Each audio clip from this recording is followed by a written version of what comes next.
கர்த்தருடைய வார்த்தைக்கு நாம் செல்வோம்.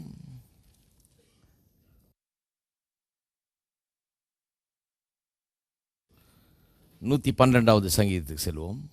அங்கிருந்து ஆரம்பிப்போம். 112வது சங்கீதம் 6, 7, 8 ஆகிய வசனங்களை வாசிக்கிறேன். அவன் என்றென்றைக்கும் அசைக்கப்படாதிருப்பான், நீதிமான் நித்திய கீர்த்தி உள்ளவன். துர்செய்தியை கேட்கிறதுனால் பயப்படான். அவன் இருதயம் கர்த்தரை நம்பி திடனாயிருக்கும். அவன் இருதயம் உறுதியாயிருக்கும். அவன் சத்துருக்களின் சரி கட்டுதலை காணும் மட்டும் பயப்படாதிருப்பான். ஏற்கனவே பல வாரங்களாக இருதயத்தை உறுதியாயிருக்க பண்ணுவது அல்லது கர்த்தருடைய வார்த்தையிலே இருதயத்தை எப்படி உறுதியாயிருக்க பண்ணுவது என்பதை குறித்து நான் போதித்து வருகிறேன்.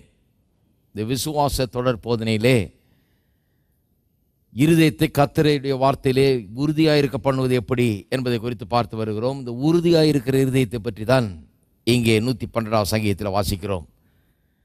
ஒரு மனுஷனுடைய இருதயம் உறுதியாயிருந்தால், ஒரு நல்ல ஆவிக்குரிய விசுவாசி அவனுடைய இருதயத்தில் கர்த்தருடைய வார்த்தையை வைத்து அதை எஸ்டாப்ளிஷ் பண்ணியிருந்தால், அந்த வார்த்தை அங்கே உறுதியாக இருக்குமானால், எப்படி பயத்துக்கிடமில்லை, அங்கே அவன் துர்செய்தியை கேட்கிறதுனால கூட பயப்பட மாட்டான், அசைக்கப்படவே மாட்டான், அவன் திடனாயிருப்பான், அவன் இருதயம் உறுதியாக இருக்கும் என்றெல்லாம் சொல்லப்பட்டிருக்கிறது. இன்னும் முதல் வசனத்திலிருந்து வாசித்து பார்த்தீங்கன்னா, அவனும் அவனுடைய சந்ததியும் எப்படி இருப்பார்கள், அவன் எப்படி இருப்பான் என்பதை குறித்தெல்லாம் பெரிய விளக்கங்கள் கொடுக்கப்பட்டிருக்கிறது. இதை ஒவ்வொரு நாளும் வாசித்து இதை தியானிக்க வேண்டும் நீங்கள். ஏனென்றால் இது உங்களை குறித்த ஒரு படம். நீங்கள் எப்படிப்பட்டவர்களாக இருக்க வேண்டும் என்பதை குறித்து இங்கே ஒரு படமாக இருக்கிறது. இதை குறித்து சில காரியங்களை உங்களுக்கு சொல்லி வருகிறேன். நான் எப்படி இருதயத்தை உறுதியாக இருக்க பண்ணுவது கர்த்தரிலே அல்லது கர்த்தருடைய வார்த்தையிலே. இதற்கு சில சத்தியங்களை எடுத்து நாம் உள்ளத்தில் வைக்க வேண்டியதாக இருக்கிறது. முதலாவது சத்தியம், நான் புது சிருஷ்டியாக இருக்கிறேன் என்பதை குறித்த சத்தியம். பழையவில் எல்லாம் ஒளிந்து போயின, எல்லாம் புதிதாயின. உங்களை நீங்கள் ஒரு புது கண்ணோட்டத்தோடு பார்க்க வேண்டும். இனி நான் ஒருவனையும் மாம்சத்தின்படி காண்பதில்லை என்று அப்போஸ்தலனாகிய பவுல் சொல்லுகிறார். முன்ன பார்த்தது போல பார்க்கறதில்லை, இந்த மாம்ச கண்கள் மூலமாக இந்த அறிவை கொண்டு நான் பார்ப்பதில்லை என்றார். அப்படின்னா என்ன அர்த்தம்? இவர் இவ்வளோ நெட்டை, இவ்வளோ குட்டை, இவ்வளோ தடி, இவ்வளோ ஒல்லி, இவர் இவ்வளோ படித்தவர், இவ்வளோ படிக்காதவர், இவர் இவ்வளோ சம்பளம் வாங்குறாராக்கும், இவர் இவ்வளோ பணக்காரர், ஏழை, அப்படி பார்க்கறதில்ல. எப்படி பார்க்கிறேன்? இந்த வார்த்தை என்ன சொல்லுகிறது அப்படி பார்க்கிறேன்கிறார். இனி மாம்சத்தின்படி காண்பதில்லை, கர்த்தருடைய வார்த்தையின் மூலமாக காண்கிறேன் என்று சொல்லுகிறார். தன்னையும் மற்றவர்களையும் அப்படி காண்கிறார். நாம் என்றைக்கு அப்படி நம்மை பார்க்க ஆரம்பிக்கிறோமோ அன்றைக்கு தான் வாழ்க்கையில் வெற்றி ஆரம்பமாகும். அப்படி பார்க்க ஆரம்பிக்கும் போது முதல்ல நாம் எப்படி புது சிருஷ்டியாக இருக்கிறோம் என்பதை பார்க்க ஆரம்பிப்போம். பழையவெல்லாம் ஒளிந்து போயின, பழசையே ஞாபகம் வச்சுட்டு இருந்தா இன்னும் மாம்சத்தின்படி தான் பார்க்கிறோம்னு அர்த்தம். எல்லாரும் சொல்லுவோம், நான் புது சிருஷ்டி, பழையவெல்லாம் ஒளிந்து போயின, எல்லாம் புதிதாயின. அப்போ அந்த பழைய தோல்வி, இப்போ பழையது, மற்றவங்க என்ன செஞ்சாங்க, எனக்கு அப்படி பண்ணிட்டாங்க, இவங்க இது இப்படி ஆச்சாக்கும், இவரால் தான் கெட்டுதாக்கும், அவரால் தான் போச்சாக்கும், இதெல்லாம் பேசவே பேசாதீங்க, விட்டுருங்க. புது சிருஷ்டி நாம் எப்படி இருக்கிறோம்? புது சிருஷ்டியாக இருக்கிறோம். ரெண்டாவது காரியம், நமக்குள் இருக்கிறவர் இந்த உலகத்தில் இருக்கிறவனை காட்டிலும் பெரியவர். சும்மா அந்த பேய் பிசாசு கான்ஷியஸாக இருக்கக்கூடாது, அதே உணர்வோடு இருக்கக்கூடாது. அங்கே பேய் இருக்குது, இங்கே பிசாசு இருக்குது, இங்கே பில்லி சூனியம் இருக்குது. எனக்குள்ள இருக்கிறவர் அதை காட்டிலும் பெரியவர். அந்த உணர்வு மேலோங்க வேண்டும். எந்த பிரச்சனையை சந்திக்கும் போதும் எனக்குள்ள இருக்கிறவர் பெரியவர்னு சொல்லிட்டு தான் சந்திக்கணும். என்ன போராட்டம் வந்தாலும் எனக்குள்ள இருக்கிறவர் பெரியவர்ன்றது தான் முதல்ல மனசில் வரணும். அப்போ இது எஸ்டாப்ளிஷ் ஆகிடுச்சுன்னு அர்த்தம், இருதயம் உறுதியாக இருக்குதுன்னு அர்த்தம். மூன்றாவது காரியம், நான் நீதிமான் என்கிறது. நான் பாவி அல்ல, நான் தகுதியற்றவன் அல்ல, நான் தூசி அல்ல, குப்பை அல்ல, அதெல்லாம் விட்டுறணும். பாருங்க, இந்த தூசி குப்பைன்னு சொல்கிறோமே, அதுதான் தூசி, அதுதான் குப்பை. அந்த குப்பையை ஒதுக்கணும். முதல்ல ஒதுக்கிட்டு நான் நீதிமான் என்கிறதை மனதில் வைக்க வேண்டும், உள்ளத்தில் வைக்க வேண்டும். அந்த காரியத்தை உள்ளத்தில் வைத்து இருதயத்தை அந்த சத்தியத்தில் உறுதியாக இருக்க பண்ண வேண்டும். இப்பொழுது நான்காவது காரியத்தை குறித்து பார்த்து வருகிறோம். அது என்ன? மீட்பை குறித்த அறிவு நமக்கு உண்டாயிருக்க வேண்டும்.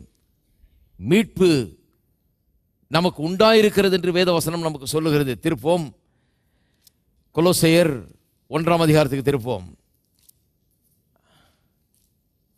கொலோசையர் 1ஆம் அதிகாரம் 12ஆம் வசனத்திலிருந்து, ஒளியில் உள்ள பரிசுத்தவான்களுடைய சுதந்திரத்தில் பங்கடைவதற்கு நம்மை தகுதியுள்ளவர்களாக்கினவரும் இருளின் அதிகாரத்தினின்று நம்மை விடுதலையாக்கி தமது அன்பின் குமாரனுடைய ராஜ்யத்துக்கு உட்படுத்தினவருமாயிருக்கிற பிதாவை ஸ்தோத்தரிக்கிறோம்.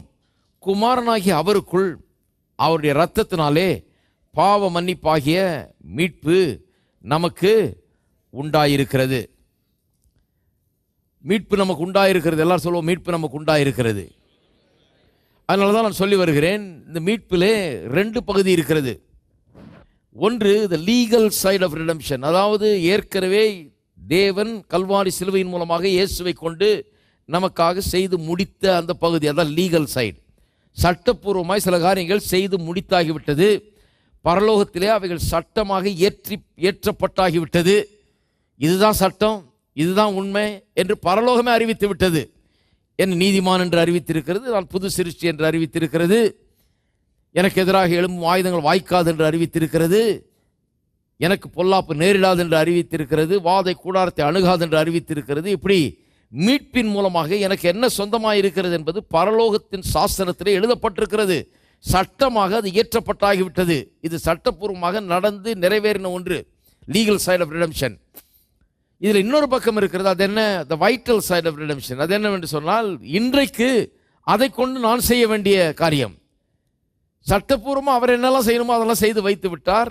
இந்த சட்டத்தில் எனக்கு கொடுக்கப்பட்டிருக்கிற உரிமைகள், ஸ்லாக்கியங்கள், இந்த சாசனத்தில் எனக்கு என்று எழுதப்பட்டிருக்கிற உரிமைகள், ஸ்லாக்கியங்கள், வாக்கியங்கள், இவைகள் எல்லாவற்றையும் நான் இன்றைக்கு எடுத்து பெற்று அனுபவிக்க வேண்டும்.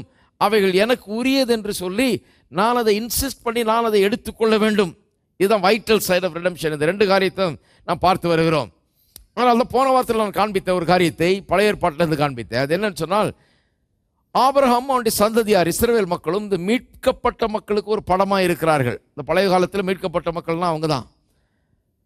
அவர்கள் தான் அந்த மீட்கப்பட்ட மக்கள் எப்படிப்பட்டவர்கள் என்பதை ஒரு காட்சியாக அங்கே நமக்கு காண்பிக்கிறார்கள். அவங்க பாருங்க, எத்தனை முறை அவர்களுக்கு அடிமைத்தனத்தில் போகிறதுக்கு சான்ஸ் இருந்ததுன்னு. ஆனால் ஆபிரகாமின் காலத்திலே அவர்கள் அதை முடியாது என்று சொல்லி அதை எதிர்த்து நின்றார்கள். ஆபிரகாம் எதிர்த்து நிற்கிறான்.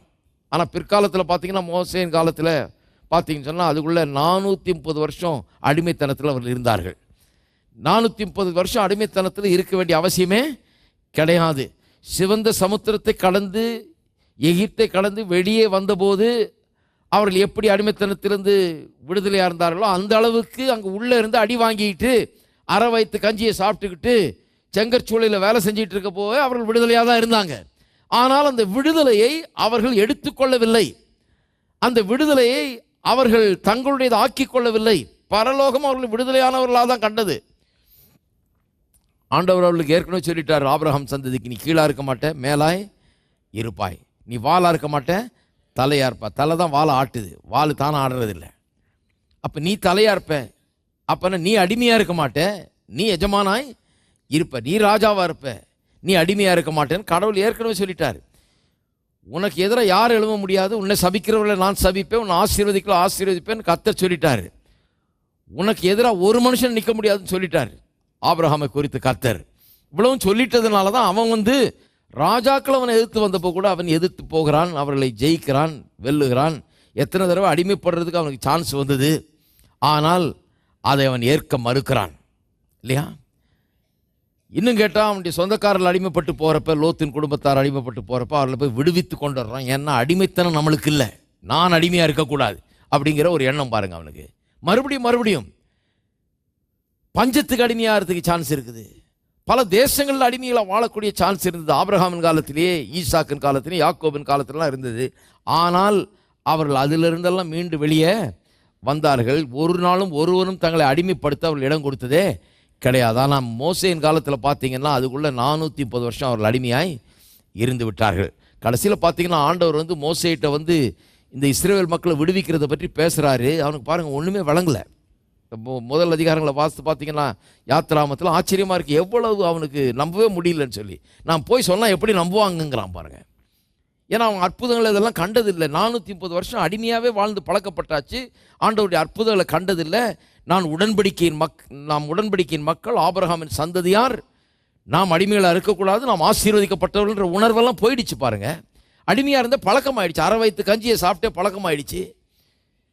செங்கற்சூளையில் அடி வாங்கி வேலை செஞ்சே பழக்கமாக ஆயிடுச்சு. மற்றவங்க சொல்கிற பேச்சு கேட்டே பழக்கமாயிடுச்சு. மேலே இருந்து பழக்கம் இல்லை, கீழே இருந்தே பழக்கமாயிடுச்சு. வாளாக இருந்தே பழக்கமாயிடுச்சு, தலையாக இருந்து பழக்கம் இல்லை. கர்த்தர் சொல்கிறார் நீ போய் விடுவின்னு சொன்னால் அவன் 1008 சந்தேகம் கேட்குறான். எப்படி நான் போகிறதாக்கும், எப்படி செய்கிறதாக்கும் அப்படிங்கிறான். அவனுக்கு தெரியவே தெரியல என்னன்னு, என்ன பண்ணுறதுனே தெரியல. கர்த்தர் சொல்கிறாரு உன்னுடைய கோலை கீழே, கையில் என்ன இருக்குன்றார், கோல் இருக்குன்றான். சொல்கிறார் கீழே போடுன்றார். கீழே போட்டால் சர்ப்பமாகிறது. அதை எடுங்கிறாரு. எடுக்கிறான், மறுபடியும் அது கோலாகிறது. அப்போ தான் பார்க்குறான், ஓஹோ இந்த ஆபிரகாமின் தேவன் என்னுடைய தேவன், இவர் அற்புதங்களை செய்கிறவர், இவர் என் பக்கமாக இருக்கிறவர், எனக்கு உதவி செய்கிறதுக்குன்னே வந்திருக்கிறார். இப்படி தான் நான் இவ்வளோ நாள் வாழ்ந்திருக்கணும், அதிகாரமுள்ளவனாக இருந்திருக்கணும், அற்புதங்களை செய்கிறவனாக இருந்திருக்கணும், அற்புதங்கள் என்னுடைய வாழ்க்கையில் நடந்திருக்கணும். இதெல்லாம் மறந்தாச்சு, இதெல்லாம் மறந்து நம்ம பின்வாங்கி போயாச்சுன்னு சொல்லி அப்போ தான் அவனுக்கு அறிவு உண்டாகிறது. போன வாரத்தில் நான் பேசின போது ஒரு சில காரியங்களை கடைசியில் சொன்னேன் இல்லையா, சுகத்தை பற்றி சொன்னேன். ஆபிரகாமுக்கு கொடுக்கப்பட்ட ஆசீர்வாதங்கள் ஆவிக்குரிய ஆசீர்வாதங்கள், அது சரீரத்துக்குரிய ஆசீர்வாதங்கள், பொருளாதார ஆசீர்வாதங்கள், இன்னும் பாதுகாப்பு, ஜெயம், வெற்றி எல்லாமே அவனுக்கு கொடுக்கப்பட்டது பாருங்கள், எல்லாம் அவனுடைய ஆசீர்வாதம். ஆகவே அவன் எல்லாவற்றையும் அவன் எடுத்துக்கொண்டான் பாருங்க. பிள்ளை இல்லாமல் இருந்தான், பிள்ளையை பெற்றுக்கொண்டான், விசுவாசித்து பிள்ளையை பெற்றுக்கொண்டான். அவன் பிள்ளை இல்லாமல் இருக்க முடியாதுங்கிற ஒரு இது வந்துருச்சு அவனுக்கு. ஏன்னா கர்த்தர் அவன்கிட்ட சொல்லிட்டார், உன்னுடைய தேசத்திலே மலடு இருப்பதில்லைப்பா, ஏன்னா நீயே குழந்தை இல்லாமல் இருந்து நான் உனக்கு குழந்தை தந்து ஒரு சந்ததி உண்டாயிருக்கு, இனிமேல் உன் தேசத்தில் மலடு இருப்பதில்லை என்று சொல்லிவிட்டார். அப்படிப்பட்ட ஒரு மக்கள் சரீர பிரகாரமான சுகத்துக்கு கூட வாக்கு தத்தங்களை பெற்ற மக்களாய் அவர்கள் இருந்தார்கள். இயேசு இந்த உலகத்துக்கு வந்தபோது ஆபிரகாமின் சந்ததியில் தான் வந்தார் பாருங்க. இன்னைக்கு பல காரியங்களை காண்பிக்க போகிறேன் இந்த சுகத்தை குறித்து. எப்படி இது ஏற்கனவே அவர்களுக்கு சொந்தமாக இருந்தது. எகிப்திலேருந்து அவங்க விடுதலை ஆயிட்டாங்க. ஆனால் இன்னும் நிறைய காரியத்திலிருந்து இஸ்ரவேல் மக்கள் தங்களுடைய சுதந்திரத்தை அவர்கள் எடுத்துக்கொள்ளாமல் இருந்தாங்க பாருங்க. சுகமெல்லாம் அவர்களுக்கு சொந்தமாக இருந்தது ஏற்கனவே.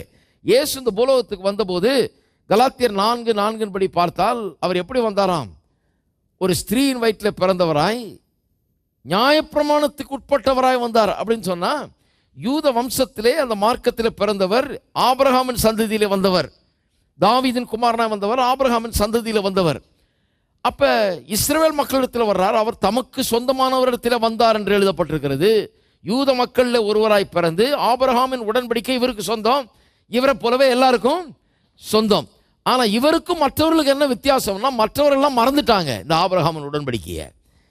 இயேசு வர்றதுக்கு முன்னாடியும் பார்த்தீங்கன்னா ஒரு 400 வருஷம் சைலண்ட் இயர்ஸ், அதாவது அங்கே எந்த தீர்க்கதரிசியும் இல்லை. யோவான் ஸ்நானனுக்கு முன்னாக 400 வருஷம் எந்த தீர்க்கதரிசியும் அங்கே யாரும் தீர்க்கதரிசின்னு சொல்லலை.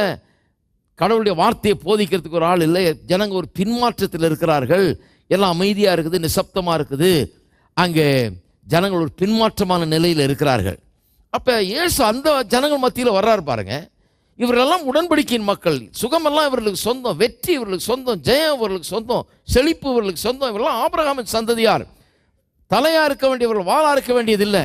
ஆனால் இயேசு இந்த உலகத்துக்கு வர்றாரு. வந்து பார்த்தா ஆபிரகாமின் சந்ததி பலர் பேருக்கு பிசாசு பிடிச்சிருக்குது. உண்மையா இல்லையா? எத்தனை பிசாசுகளை விரட்டினார் இயேசு. பிசாசுகளை விரட்டின கதையெல்லாம் வாசிக்கிறீங்க இல்லையா பைபிளில்?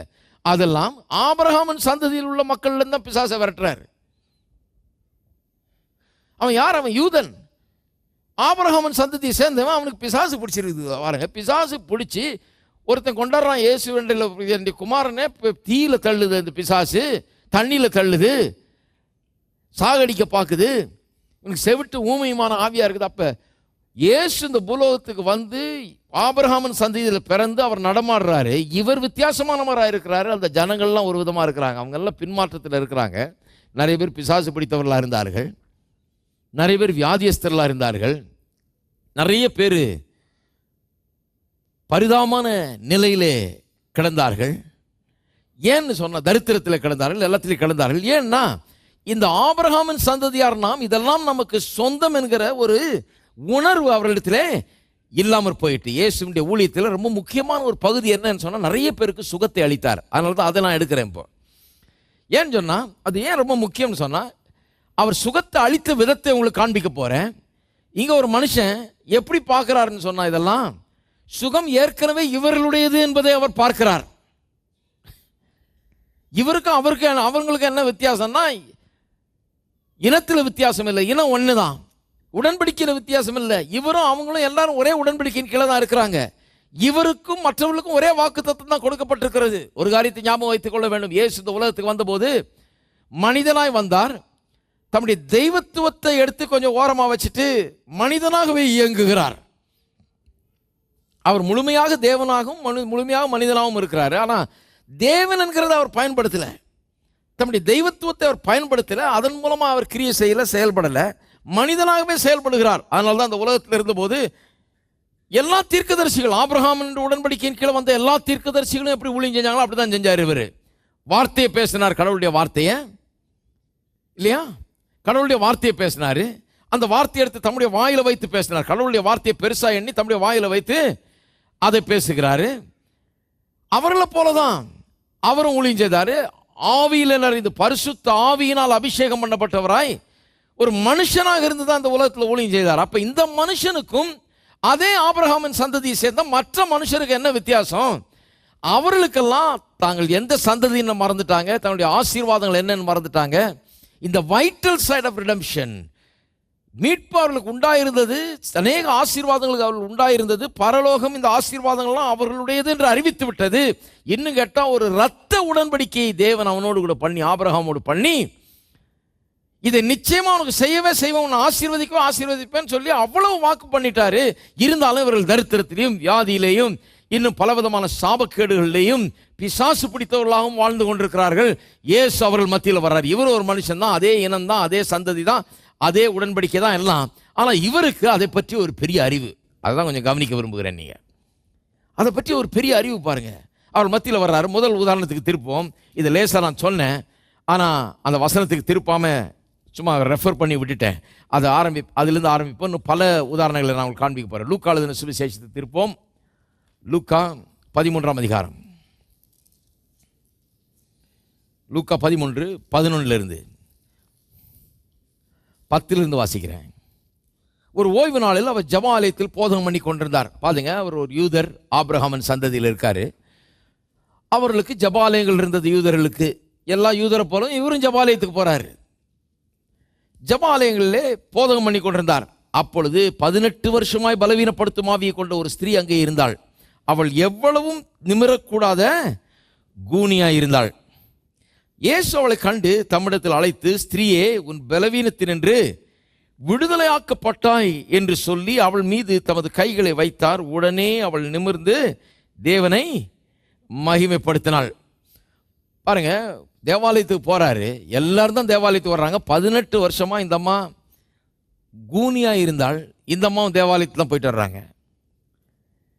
இவளை பார்த்த உடனே இயேசு இவளை கூப்பிடுறாரு. கூப்பிட்டு, அம்மா, நீ உன் பலவீனத்தினின்று, இந்த வியாதியிலிருந்து, இந்த பலவீனத்திலிருந்து நீ விடுதலையாக்கப்பட்டாய். உனக்கு தெரியாதா? நீ விடுதலையான பெண்ணாச்சே, நீ விடுதலையா இருக்க வேண்டிய பெண்ணாச்சே, விடுதலை உன்னுடையதாச்சே, பலவீனம் அல்ல உன்னுடையது, விடுதலை தான் உன்னுடையது. கூப்பிட்டு முதல்ல அதை தான் சொல்றாரு அந்த பெண்ணுகிட்ட. நீ விடுதலையாக்கப்பட்டாய் என்று சொல்லுகிறாள். அவள் மேல் தமது கைகளை வைத்தார். உடனே அவள் நிமிர்ந்து தேவனை ஒன்று ஜபகமும் பண்ணல பாருங்க, சும்மா கையை வச்சாரு. கையை வைக்கிறதுக்கு முன்னால் என்ன சொன்னார்? நீ விடுதலையாக்கப்பட்டாய். அவளுடைய விடுதலையை அவளுக்கு அறிவிக்கிறார். அப்போ என்ன அர்த்தம்? இந்த அம்மா அதே சந்ததியில் பிறந்தவர்கள், அதே ஆபிரகாமின் சந்ததியில் பிறந்தவர்.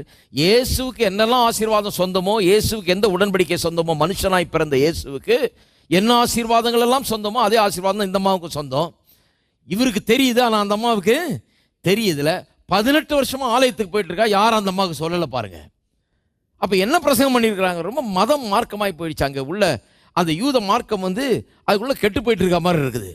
என்னதான் போதிச்சிருப்பாங்கன்னு கொஞ்சம் யோசித்து பாருங்க. 18 வருஷமா சபைக்கு போயிருந்தா, ஆனால் ஒருவரும் சுகத்துக்காக நீ சுகத்தை நீ எடுத்துக்கொள்ளலாம், சுகம் உன்னுடையது என்று யாரும் அவளை சேலஞ்ச் பண்ணி அவளுக்கு சவால் விட்டு சொன்னதாக தெரியவில்லை. இவர் சொல்றாரு, சுகம் உன்னுடையது, நீ விடுதலையாக்கப்பட்டாய், பலவீனம் உன்னுடையதல்ல, பலன் உன்னுடையது, சுகம் உன்னுடையது என்று சொல்றாரு. சொல்லிட்டு கையை வைக்கிறாரு. உடனே அவள் நிமிர்ந்து தேவனை மகிமைப்படுத்தினாள். 14ஆம் வசனம் பாருங்க. இயேசு ஓய்வு நாளில் சுஸ்தமாக்கினபடினால், ஓய்வு நாளில் நிமிர்ந்துட்டாளாம். அவன் குனிஞ்சிட்டு இருந்தவ நிமிர்ந்துட்டா. ஓய்வு நாளில் வேலை செய்யக்கூடாதுன்னு இருந்தது. இப்போ நிமிர்ந்தது ஒரு பெரிய வேலை, அதுக்கு அப்ஜெக்ஷன். சொஸ்தமாக்கினபடினால் ஜெப ஆலய தலைவன் கோபம் அடைந்து ஜனங்களை நோக்கி, வேலை செய்கிறதுக்கு 6 நாள் உண்டே. அந்த நாட்களிலே நீங்கள் வந்து சொஸ்தமாக்கி கொள்ளுங்கள். ஓய்வு நாளிலே இப்படி செய்யலாகாது என்றான். ஓய்வு நாளில் செய்யக்கூடாது, மற்ற ஏதாவது நாளில் செய்து கொள்ளுங்கள். என்ன ஒரு முட்டாள் பாருங்க.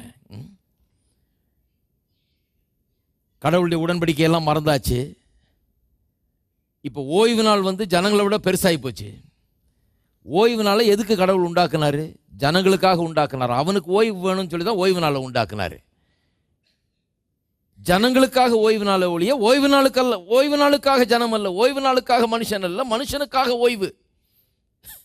அப்போ ஓய்வு பெருசா மனுஷன் பெருசா? ஹலோ, யாருக்காகங்க ஓய்வு? இந்த உலகம் யாருக்காக உண்டாக்கப்பட்டது? எனக்காக உண்டாக்கப்பட்டது. அப்போ உலகம் பெருசா நான் பெருசா? எனக்காக இதெல்லாம் உண்டாக்கப்பட்டதுனால நான் இந்த உலகத்தை காட்டிலும் பெருசு. அப்போ அதனால தான் பொருளை காட்டிலும் பெருசு. நீங்கள் எத்தனை லட்சம் கொடுத்து பொருள் வாங்கினாலும் அதை காட்டிலும் நீங்கள் பெருசு. ஏனென்றால் பொருள் எல்லாம் உங்களுக்காக உண்டா. நீங்கள் பெரிய வீடு கட்டலாம், 1 கோடி ரூபாய் கட்டி பெரிய வீட்டை கட்டலாம்.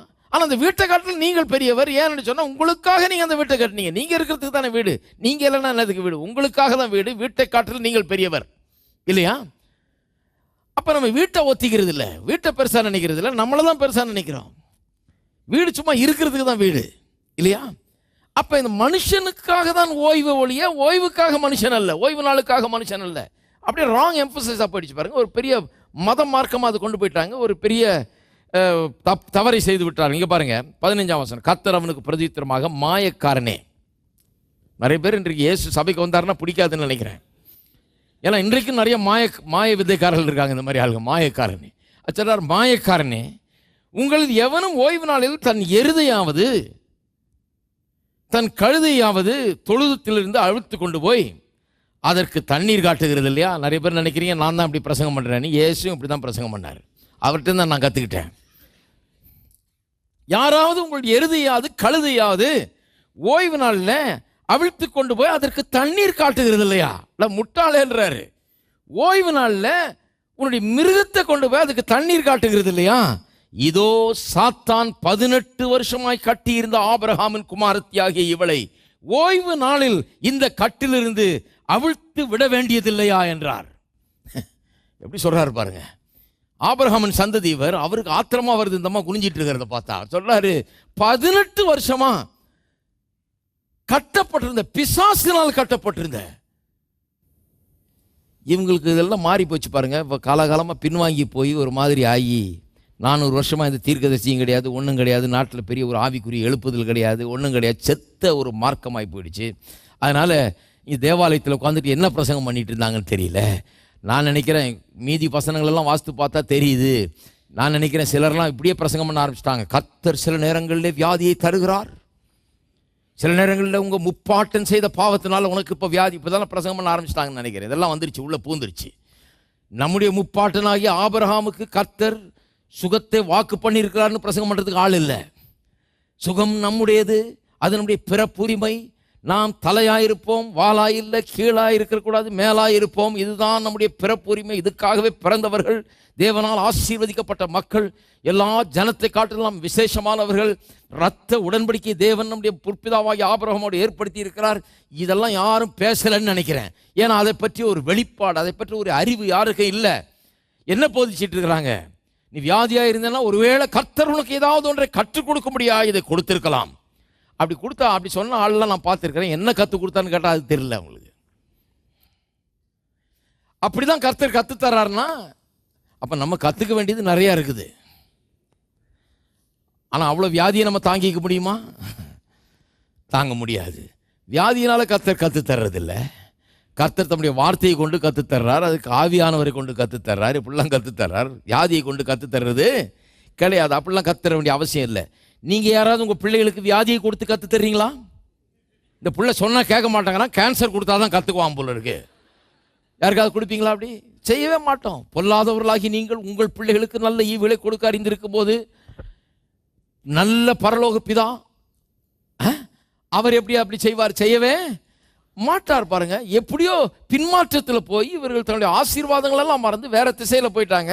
தப்பான ஒரு திசையில் போயிட்டு இப்போ ஆலயத்தில் என்ன பிரசங்கம் நடக்குதுன்னு தெரியல. ஓய்வு நாளுக்காக மனுஷன் உண்டாக்கப்பட்டது போல பிரசங்கம் பண்ணிட்டு இருக்காங்க. ஆனால் மனுஷனுக்காக தான் ஓய்வு நாள் உண்டாக்கப்பட்டது. மனுஷனுக்கு ஒரு நாள் வாரத்தில் ஓய்வு வேணுமேன்னு சொல்லி கடவுள் அந்த காலத்திலே ஏதோ ஒரு அரசியல் கட்சி இதை உண்டாக்கல. கடவுள் மட்டும் ஒரு நாள் ஓய்வு நாள் கொடுக்கலன்னா இன்னைக்கு 2 நாள் உங்களுக்கு கிடைச்சிருக்காது. அந்த ஒரு நாளை வச்சு டெவலப் பண்ணி தான் இப்போ சனி ஞாயிறு வாங்கியிருக்கிறோம். நம்ம கடவுள் மட்டும் இந்த ஒரு நாள் ஓய்வு நாளை உண்டாக்கலன்னா இந்நேரம் 7 நாளும் வேலை செஞ்சுட்டு இருப்பீங்க. ஏன்னா மனுஷன் வேலை வாங்குறதுல பெரிய ஆளு, லீவே கொடுக்க மாட்டாங்க. கர்த்தர் தான் இதை ஆரம்பிச்சு வச்சார்.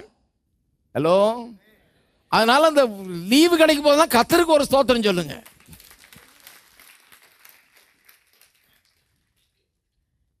அப்ப சொல்றாரு பாருங்க, சாத்தான் 18 வருஷமாய் கட்டி இருந்த இந்த ஸ்திரீ, சாத்தான் கட்டியிருந்தான். தேவன் கட்டில, தேவன் எதை வியாதியை கொடுக்கல, தேவன் இந்த பெண்ணுக்கு இதெல்லாம் கொடுக்கல. சாத்தான் வந்து மக்களுடைய வாழ்க்கையில எப்படியாவது நுழைஞ்சு ஏதாவது ஒரு பாதிப்பை ஏற்படுத்தலாம் என்று சொல்லி ஆதாம் பாவம் செய்த நிமிஷமே இந்த உலகத்துக்குள்ள சாத்தான் புகுந்து வியாதி இந்த உலகத்துல பரப்பி வருகிறான். அதனால உலகத்துல வியாதி இருக்குது, உலகத்துல வியாதி பரவி கிடக்குது, இது பலரை தொற்றிக் கொள்ளுகிறது. அதுதான் காரணம் ஒழிய கடவுள் ஒன்றும் வியாதி அனுப்புறது இல்லை. கடவுள்னா வியாதியை அங்கே வச்சுட்டு பார்சல் பண்ணி யாருக்கு எந்த வியாதியை கொடுக்கலாம்னு சொல்லி பார்சல் பண்ணி வச்சுட்டு இருக்கிறாரு ரெடியா. நான் நினைக்கிறேன் அவருக்கு இது நல்லதுன்னு நினைக்கிறேன். ஒருத்தர் சொல்றாரு பாருங்க, அவர் வியாதியில் இருக்காரு. அவர் சொல்றாரு அவர் மனைவிக்கு ஒன்றும் வியாதி இல்லை. அவர் சொல்றாரு கர்த்தர் இடத்துல நான் கேட்கணும்னு இருக்கிறேன், அந்த அம்மாவை மட்டும் விட்டுட்டாரு. அவருக்கு பார்த்து யார் யாருக்கு என்ன தரணும்னு அவருக்கு தான் தெரியுது அப்படிங்கிறாரு. எப்படி இருக்கு பாருங்க, நம்ம எங்கேயோ போயிட்டோம். இந்த உடன்படிக்கையின் காரங்கள் எல்லாம் மறந்துட்டாங்க இவங்க. இயேசுவன் சொல்றாரு, சாத்தான் 18 வருஷமாய் கட்டியிருந்த ஆபிரகாமின் குமாரத்தி. அப்பன்னா என்ன அர்த்தம்? ஆபிரகாமின் குமாரத்தியை தொடர்றதுக்கு சாத்தானுக்கு என்ன அதிகாரம் இருக்குது? ஆபிரகாமின் குமாரத்தியை எப்படி இந்த சாத்தான் தொடலாம்? ஆபிரகாமின் குமாரத்தியை எப்படி கட்டலாம்? ஆபிரகாமின் குமாரத்தியை எப்படி அடிமைப்படுத்தலாம் வியாதிக்கு? ஆபிரகாமின் குமாரத்தியை எப்படி இவன் கீழே அமுக்கி வச்சிருக்கலாம்? ஆபிரகாமின் குமாரத்தியை எப்படி இவன் செய்யலாம் என்று சொல்லிட்டு இவளை இந்த ஓய்வு நாளில் இந்த கட்டிலிருந்து அவிழ்த்து விட வேண்டியது இல்லையா என்கிறார்.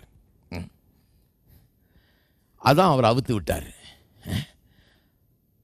அவர் என்ன சொல்றார்? woman thou art loosed from your infirmity. பெண்ணே, நீ உன்னுடைய பலவீனத்திலிருந்து விடுதலையாக்கப்பட்டாய். ஆமென். அப்ப பாருங்க, ஆபிரகாமின் சந்ததியில் வந்த ஒருவருக்கு இதை குறித்து ஒரு பெரிய அறிவு. மோசேயின் காலத்தில் பார்க்க போனீங்கன்னா பெரிய ஆச்சரியம். அதே மாதிரி தான் இங்கே எப்படி இயேசு வர்றதுக்கு முன்னாலே யோவான் ஸ்நானன் வந்தான். ஆனால் அதுக்கு முன்னாடி 400 வருஷங்கள் எப்படி எல்லாம் அமைதியாக இருந்தது, எந்த எழுப்புதலும் கிடையாது, ஒன்றும் இல்லாமல் இருந்ததோ அதுபோல் 430 வருஷம் அவர்கள் என்ன பண்ணாங்க? அடிமைத்தனத்தில் இருந்தாங்க. எப்படி இருப்பாங்க பாருங்கள், எப்படிப்பட்ட ஒரு மென்டாலிட்டி, என்ன விதமான ஒரு டிஃபீட்டிஸ்ட் ஆட்டிடியூடு, தோல்வியின் மனப்பான்மை, நான் ஒன்றும் இல்லை, நான் குப்பை, அப்படி பண்ணப்பட்ட மனப்பான்மை, இதெல்லாம் இருந்திருக்கு பாருங்கள். அப்போ சுகத்தெல்லாம் அவங்க நம்பவே இல்லை. அதனால சுகமெல்லாம் அவங்களுடைய தான், ஆனால் அவங்களுக்கு நம்பிக்கையே கிடையாது பாருங்கள். அதனால் கர்த்தர் எப்படி திரும்ப போதிச்சாரு? இவங்க சுகத்தையே பார்த்ததில்லை. இஸ்ரவேல் மக்கள் சுகத்தையே மறந்துட்டாங்க. 430 வருஷமா வியாதிப்பட்டு நான் சோமானன்னு சொல்கிறதுக்கு ஒரு சாட்சி கூட அவங்க கேட்டதே கிடையாதுன்னு நினைக்கிறேன். அதனால் கர்த்தர் மோசேக்கு சொல்லி பார்க்குறாரு, விளங்கலை. அப்புறம் அவர் சொல்கிறாரு, உன் கையை உன் மடியில் போடுன்றாரு, போட்டு வெளியே எடுன்றாரு. எடுத்தா குஷ்டமாயிடுச்சு கை. திருப்பி உள்ளே போடு எடுன்றாரு, திருப்பி மடியில் போட்டு எடுக்கிறான், மற்ற கையை போல் நல்லா சுத்தமாக ஆயிடுச்சு. என்ன காமிச்சாரு? அப்பா, நான் ஆபிரகாமின் தேவன், சுகமாக்குகிற தேவன். இதெல்லாம் நீ பார்க்கல, உன் சந்ததியில் யாரும் இதை சொல்லலை உனக்கு, இது யாரும் உனக்கு நினைவுபடுத்தலை. நான் சுகமாக்குற தேவன்ப்பா, இத்தனை வருஷமாக நான் உனக்கு செஞ்சுருப்பேன், யாரும் என்னை கேட்குறதும் கிடையாது, என்ன யாரும் அதை எடுத்துக்கிறது கிடையாது, இதெல்லாம் உங்களுக்காக நான் வைத்திருக்கிறேன், சுகம் உன்னுடைய உரிமை, நான் தான் உன்னுடைய தேவன், நான் சுகத்தின் தேவன், இப்படி தான் சுகமாக்குகிறவர் நான், வியாதியெல்லாம் நீக்குகிற தேவன் சொல்லி அவனுக்கு அப்படி காண்பிக்க வேண்டியதா போச்சு பாருங்க. இன்னொரு உதாரணத்துக்கு போவோம். மத்தேயு எழுதின சுவிசேஷம் 8ஆம் அதிகாரம். மத்தேயு 8. இங்க ஒரு குஷ்டரோகி, எல்லா விதமான வியாதியஸ்தர்கள் இருக்காங்க பாருங்க இந்த ஆபிரகாமின் சந்ததியார் மத்தியில். 2ஆம் வசனம். அப்பொழுது குஷ்டரோகி ஒருவன் வந்து அவரை பணிந்து, ஆண்டவரே, உமக்கு சித்தமானால் சுத்தமாக்க உம்மால் ஆகும். இவனும் பாருங்க யூத மார்க்கத்தை சேர்ந்தவன். ஏன் யூத மார்க்கத்தை சேர்ந்தவன் சொல்றேன்னா, 4ஆம் வசனத்தில் பார்த்தீங்கன்னா அவன் சுகமான பிறகு இயேசு சொல்றாரு, இயேசு அவனை நோக்கி, இதை நீ ஒருவருக்கும் சொல்லாதபடி எச்சரிக்கையாயிரு. ஆயினும் அவர்களுக்கு சாட்சியாக நீ போய் ஆசாரியனுக்கு உன்னை காண்பித்து மோசே கட்டளையிட்ட காணிக்கையே. பார்த்தீங்களா? அப்போ அவன் இந்த நியாயப்பிரமாணத்துக்கு கீழே வாழ்கிறவன், அவன் யூதன், அவன் ஆபிரகாமின் சந்ததி. நீ கீழாயிராமல் மேலாயிருப்பாய், வாளாயிராமல் தலையாயிருப்பாய்ன்னு சொல்லியிருந்தாரு. அந்த சந்ததி. உபாகம் 28 சொல்லப்பட்டிருக்கிறது. இந்த இங்கே சொல்லப்பட்டிருக்கிற வியாதிகள், இதில் சொல்லப்படாத வியாதிகள், இதெல்லாம் உன் மேலே வராதுன்னு சொன்னார். இதெல்லாம் உனக்கு இல்லை, இந்த சாபங்கள்லாம் உனக்கு இல்லைன்னு சொன்னார். அந்த சந்ததியை சேர்ந்தவன், சபிக்கப்பட்டவன் அல்ல, ஆசீர்வதிக்கப்பட்டவன் பாருங்க. ஆனால் அவன் இப்போ குஷ்டரோகத்தில் கஷ்டப்பட்டு கொண்டிருக்கிறான், வியாதியில் கஷ்டப்பட்டு கொண்டிருக்கிறான். அவனுக்கு என்ன டவுட் பாருங்க, உமக்கு சித்தமானால் என்னை இவரால் சுத்தமாக்க முடியும்ன்றது தெரியுது. ஏன்னா இவர் அங்கங்கே போய் சுகமளிக்கிறாருன்னு கேள்விப்பட்டிருக்கான். இவர் யாரோ ஒருத்தர் வந்திருக்கார், யூதர் மத்தியில் ஒரு பெரிய தீர்க்கதரிசி ஒருத்தர் எழும்பி இருக்கிறாரு, இவர் அங்கங்கே போய் பிரசங்கம் பண்ணுறாரு, அங்கெல்லாம் சுகமாகுதுன்னு அவனுக்கு தெரியுது. இவர் நினைச்சா சுகமாக்கலாம். ஆனால் இவருக்கு சித்தம் உண்டா? கடவுளுக்கு நான் சுகமாகிறது சித்தமா? எந்த அளவுக்கு போயிட்டான் பாருங்க. ஆபிரகாமின் சந்ததி இவ்வளோ விவரமாக போதிச்சிருக்குது. பழைய ஏற்பாட்டில் இவ்வளோ பெரிய உடன்படிக்கை வாக்குத்தத்தெல்லாம் கொடுக்கப்பட்டிருக்கிறது பாருங்க. ஆபிரகாமுக்கு கத்தர் வாக்குத்தத்தம் பண்ணார். பிறகு மோசேயின் காலத்தில் கத்தர் என்ன பண்ணார், இதை எழுதுப்பான்னாரு. வெறும் 10 கற்பனை 1, 2, 3ன்னு 10 வரைக்கும் எண்ணி எழுதி வைன்னு சொல்லலை. 5 புஸ்தகங்களை எழுத சொன்னார். முதல் 5 புஸ்தகங்கள், ஆதி ஆகமத்திலிருந்து உபாகம் வரைக்கும் 5 புஸ்தகங்களை அவன் எழுதினான் மோசே.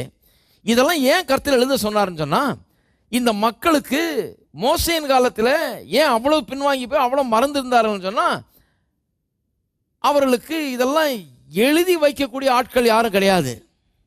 யாரும் எழுதி வைக்காமல் விட்டுட்டாங்க. அதனால அவரெல்லாம் அவ்வளோ பின்மாற்றத்தில் இருந்தாங்க. இனிமேலாவது இதெல்லாம் காலாகாலமாக படிக்கிறதுக்கு எழுதி வைங்கன்னு சொல்லி அந்த 5 புஸ்தகங்களை அவன் எழுதியிருக்கிறான். அவளும் எழுதப்பட்டிருக்கிறது. தேவன் செய்த அற்புதங்கள் எல்லாம் எழுதப்பட்டிருக்கிறது. தேவனுடைய உடன்படிக்கையெல்லாம் எழுதப்பட்டிருக்கிறது. உபாகம் 28ஆம் அதிகாரம் எழுதப்பட்டிருக்கிறது. இதெல்லாம் எழுதப்பட்டு கொடுக்கப்பட்டிருக்கு. இதெல்லாம் உன்னுடைய ஆசீர்வாதம்னு தெரிந்து கொள்ள என்று சொல்லி தான் எழுதி வைக்க சொன்னார். ஏன்னா அவங்க அடிமைகளாக ஈப்தில் இருந்தபோது எழுதி வைக்கப்படவில்லை. அதனால் அவர்களுக்கு வாசிக்கிறதுக்கு ஒன்றும் இல்லை. மோசேயின் காலத்தில் அது எழுதப்பட்டு அதுக்கு பின்வரும் சந்ததிகள் இவைகளெல்லாம் வாசிக்கக்கூடிய ஒரு நிலையில் இருந்தார்கள்.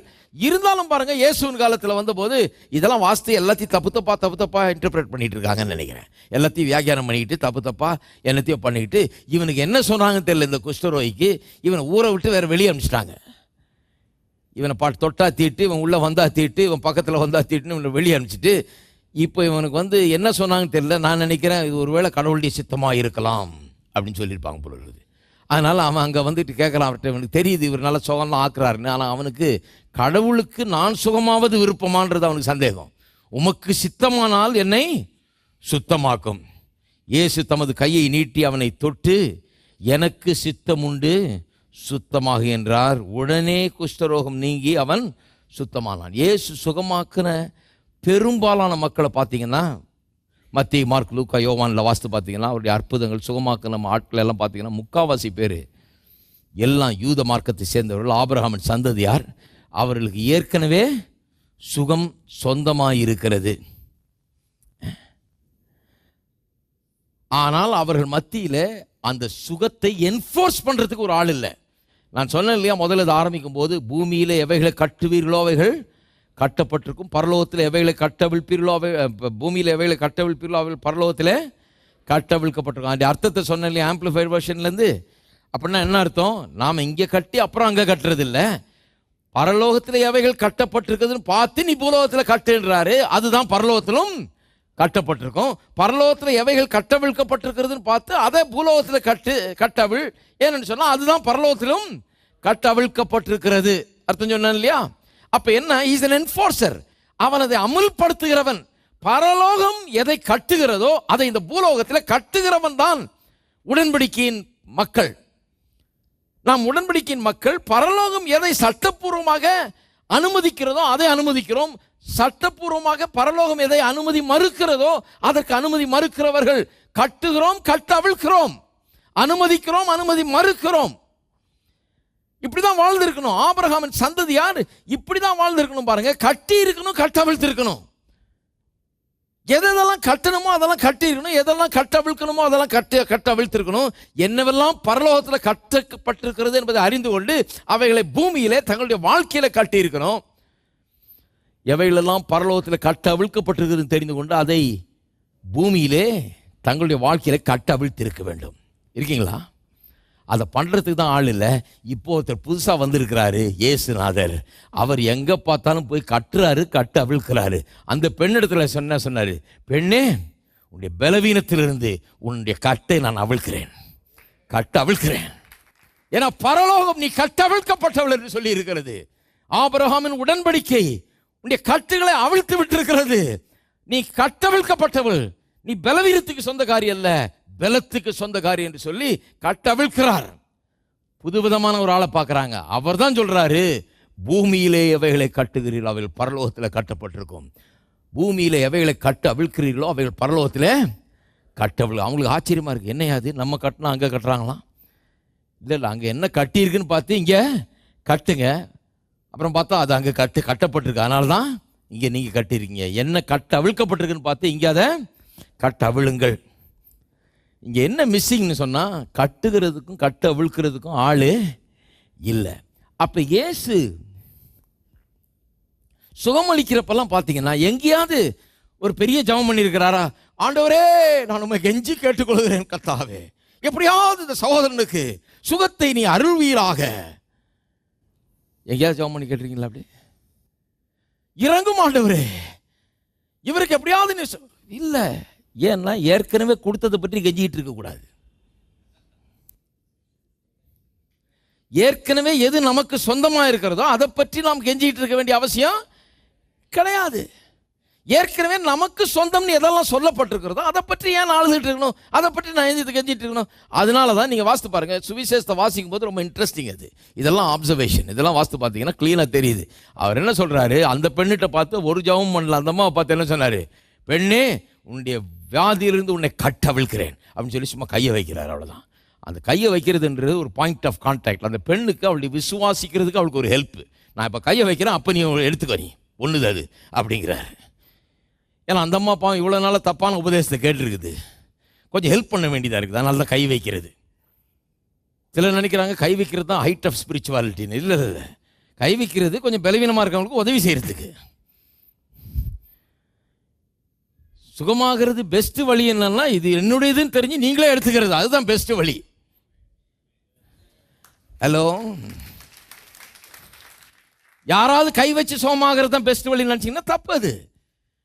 அது எங்கெங்கயோ போய் தப்பா கேட்டு சுகத்திலிருந்து விடுதலை பெற முடியாம கடைசியில் யாராவது கை வச்சு அவங்க உங்களுக்கு விசுவாசத்துக்கு ஹெல்ப் பண்றாங்க, அவ்வளவுதான் ஒழிய வேற ஒன்றும் கிடையாது.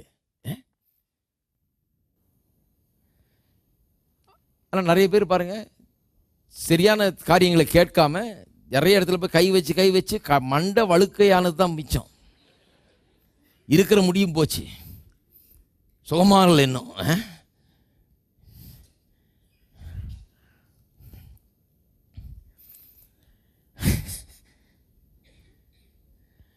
அப்போ பாருங்க, அவர்கள் மத்தியில் எப்படி ஜெபம் பண்ணுறாரு பாருங்க, எப்படி அவருக்கு விடுதலை ஆக்குறாரு பாருங்க.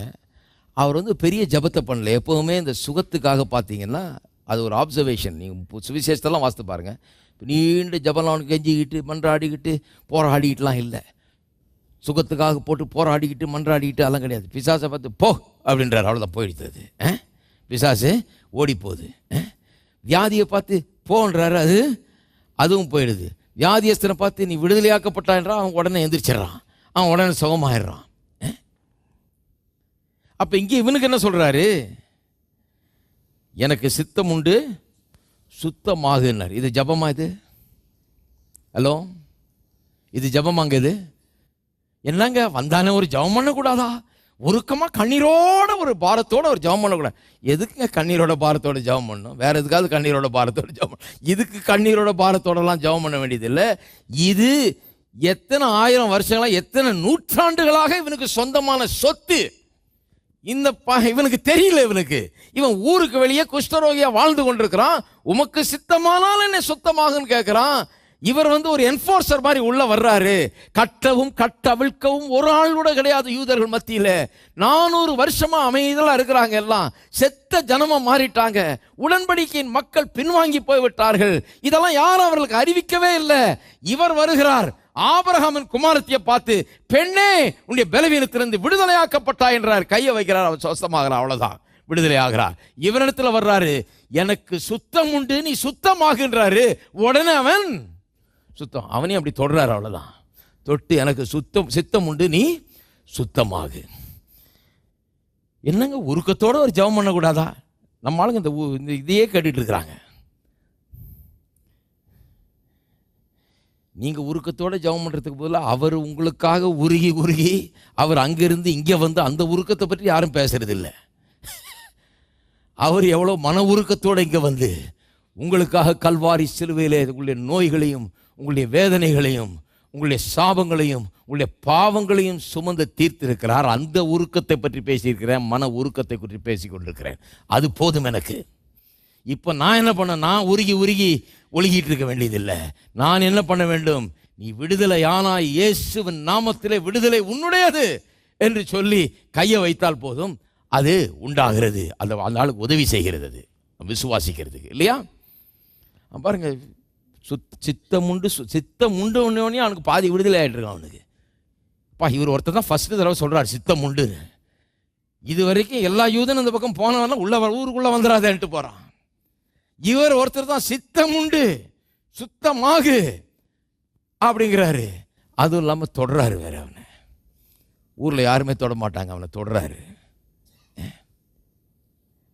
எப்படி பாருங்க. அப்போ இயேசுனுடைய அந்த சுகமாக்கும் ஊழியம் ரொம்ப முக்கியம் பாருங்க. அந்த ஊழியம் யாருக்கு செய்யப்பட்ட ஊழியம்? ஏற்கனவே சுகமெல்லாம் இவர்களுக்கு சொந்தம். அந்த ஜனங்களுக்கு அவங்க தெரியாமல் இருந்துட்டு இருக்கிறாங்க. அவர்களிடத்துல போய் அதை எடுத்துக்கொள்ள அவர்களுக்கு உதவுகிறார். அவ்வளோதான ஒழிய இவர் ஒன்றும் பரலோகத்திலேருந்து சுகத்தை பிடிச்சி இழுத்துக்கிட்டு வந்து இவங்க தலைமையில் வைக்கல.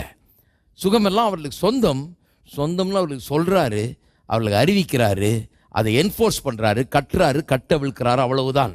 இதுதான் வைட்டல் சைட் ஆஃப் ரிடெம்ஷன். அவர்களுக்கு சொந்தமானதை அங்கே அமல்படுத்துகிறார்.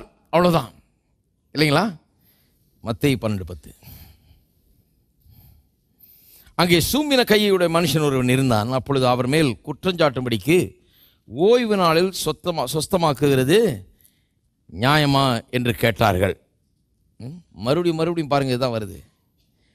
ஒரு இடத்துல இல்லை, பல இடங்களில் எப்படி பிரச்சனை, ஓய்வு நாளில் சுகமாக்கக்கூடாதுன்னு.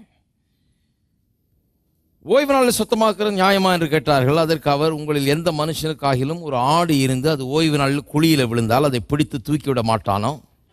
ஆட்டை பார்க்கலும் மனுஷனானவன் எவ்வளவு விசேஷித்திருக்கிறான். ஆதலால் ஓய்வு நாளிலே நன்மை செய்வது நியாயம்தான் என்று சொன்னார். பின்பு அந்த மனுஷனை நோக்கி, உன் கையை நீட்டு என்றார். மறுபடியும் பாருங்க, அதே இதுதான், ஜபமே கிடையாது. ஏன் கையை எப்படி வச்சிட்டு இருக்கிற, நீட்டுங்கிறார். நீட்டு, உன் கையை நீட்டு என்றார். அவன் நீட்டினான், அது மறு கையை போல சொஸ்தமாயிற்று. அப்போ ஏன் அப்படின்னு சொன்னால், இவன் ஒரு யூதன் பாருங்க. இவன் ஏற்கனவே இவனுக்கு இந்த ஆசீர்வாதம் சொந்தமாக இருக்கிறது. இவன் பாருங்க, ஜபாலயத்திலே இவன் இருக்கிறான். சூம்பின கையை உள்ளவன் எங்கே இருக்கிறான்? ஜபாலயத்தில் இருக்கிறான். சர்ச்சுக்கு போயிருக்கிறான். இந்த ஆசீர்வாதங்களுக்கெல்லாம் அவனுக்கு சர்ச்சில் என்ன தான் போதிக்கிறாங்கன்னு தெரியல, அவனுக்கு யாரும் சொன்ன மாதிரி தெரியல. இன்னும் கேட்டால் அவனுடைய சுகத்துக்கு தடையாக இருக்கிறார்கள். அவர்கள் சொல்கிறாங்க, ஓய்வு நாளில் சுகமாகக்கூடாது, மற்ற நாள் இருக்குது. அப்போ அவன் என்னைக்கு கோயிலுக்கு வர்றானோ அன்றைக்கி தான் சுகமாகக்கூடாத நாள். அவன் வராத நாள்லாம் சுகமாகலாம். அவன் வர்ற நாள் சுகத்தை பற்றி ஒன்றும் பேசுறது இல்லை போல இருக்கு. அப்போ இயேசு சொல்கிறாரு, ஒரு ஆடு இருந்து அது ஒரு குழியில் விழுந்ததுன்னா அதை பிடித்து தூக்கி விட மாட்டியா? அப்போ இவனை பிடிச்சி தூக்கி விட வேணாமா? ஆபிரகாமின் சந்ததியை சேர்ந்தவன் இவனுக்கு இந்த சுகம் சொந்தமாக இருக்கிறது. நான் ஒன்றும் இல்லைப்பா, அவனை பிடிச்சி தூக்கி விடுறேன், அவ்வளோதான். ஒரு ஆடு விழுந்தா தூக்கி விடுவேன் இல்லையா? அதுபோல் ஒரு மனுஷன் இவன் வியாதியில் விழுந்து கிடக்கிறான், பலவீனத்தில் விழுந்து கிடக்கிறான், இவனை பிடிச்சி என்ன பண்ணுறேன், நான் தூக்கி விடுகிறேன்னு சொல்லி அவர் என்ன சொல்கிறாரு? உன் கையை நீட்டுன்றாரு. கையை நீட்டுகிறான். உடனடியாக அவனுக்கு மறு கையை போல சொஸ்தமாயிற்று என்று வாசிக்கிறோம். இன்னொரு வசனத்துக்கு திருப்போம். மத்தேயு 9ஆம் அதிகாரம். எல்லா இடத்துலையும் பார்த்தீங்கன்னு சொன்னால், ஏற்கனவே சுகம் இவர்களுக்கு சொந்தம், அந்த சுகத்தை இவர் என்ஃபோர்ஸ் பண்ணுகிறார். சுகம் சொந்தமாக இருக்கிறது. அந்த சுகத்தை அவர் இயேசு இவர்களுக்கு சொந்தமாக்குகிறார். அவ்வளோதான். அவருக்கு சொந்தமாக இருக்குது, இவர்களுக்கு தெரியல. அதை முதல்ல அவர்களுக்கு சொல்கிறாரு. அதன் பிறகு அவர்களுக்கு அதை சொல்லிட்டு பிறகு கட்டளையிடுறாரு. அவ்வளோதான், அது சுகமாகிறது.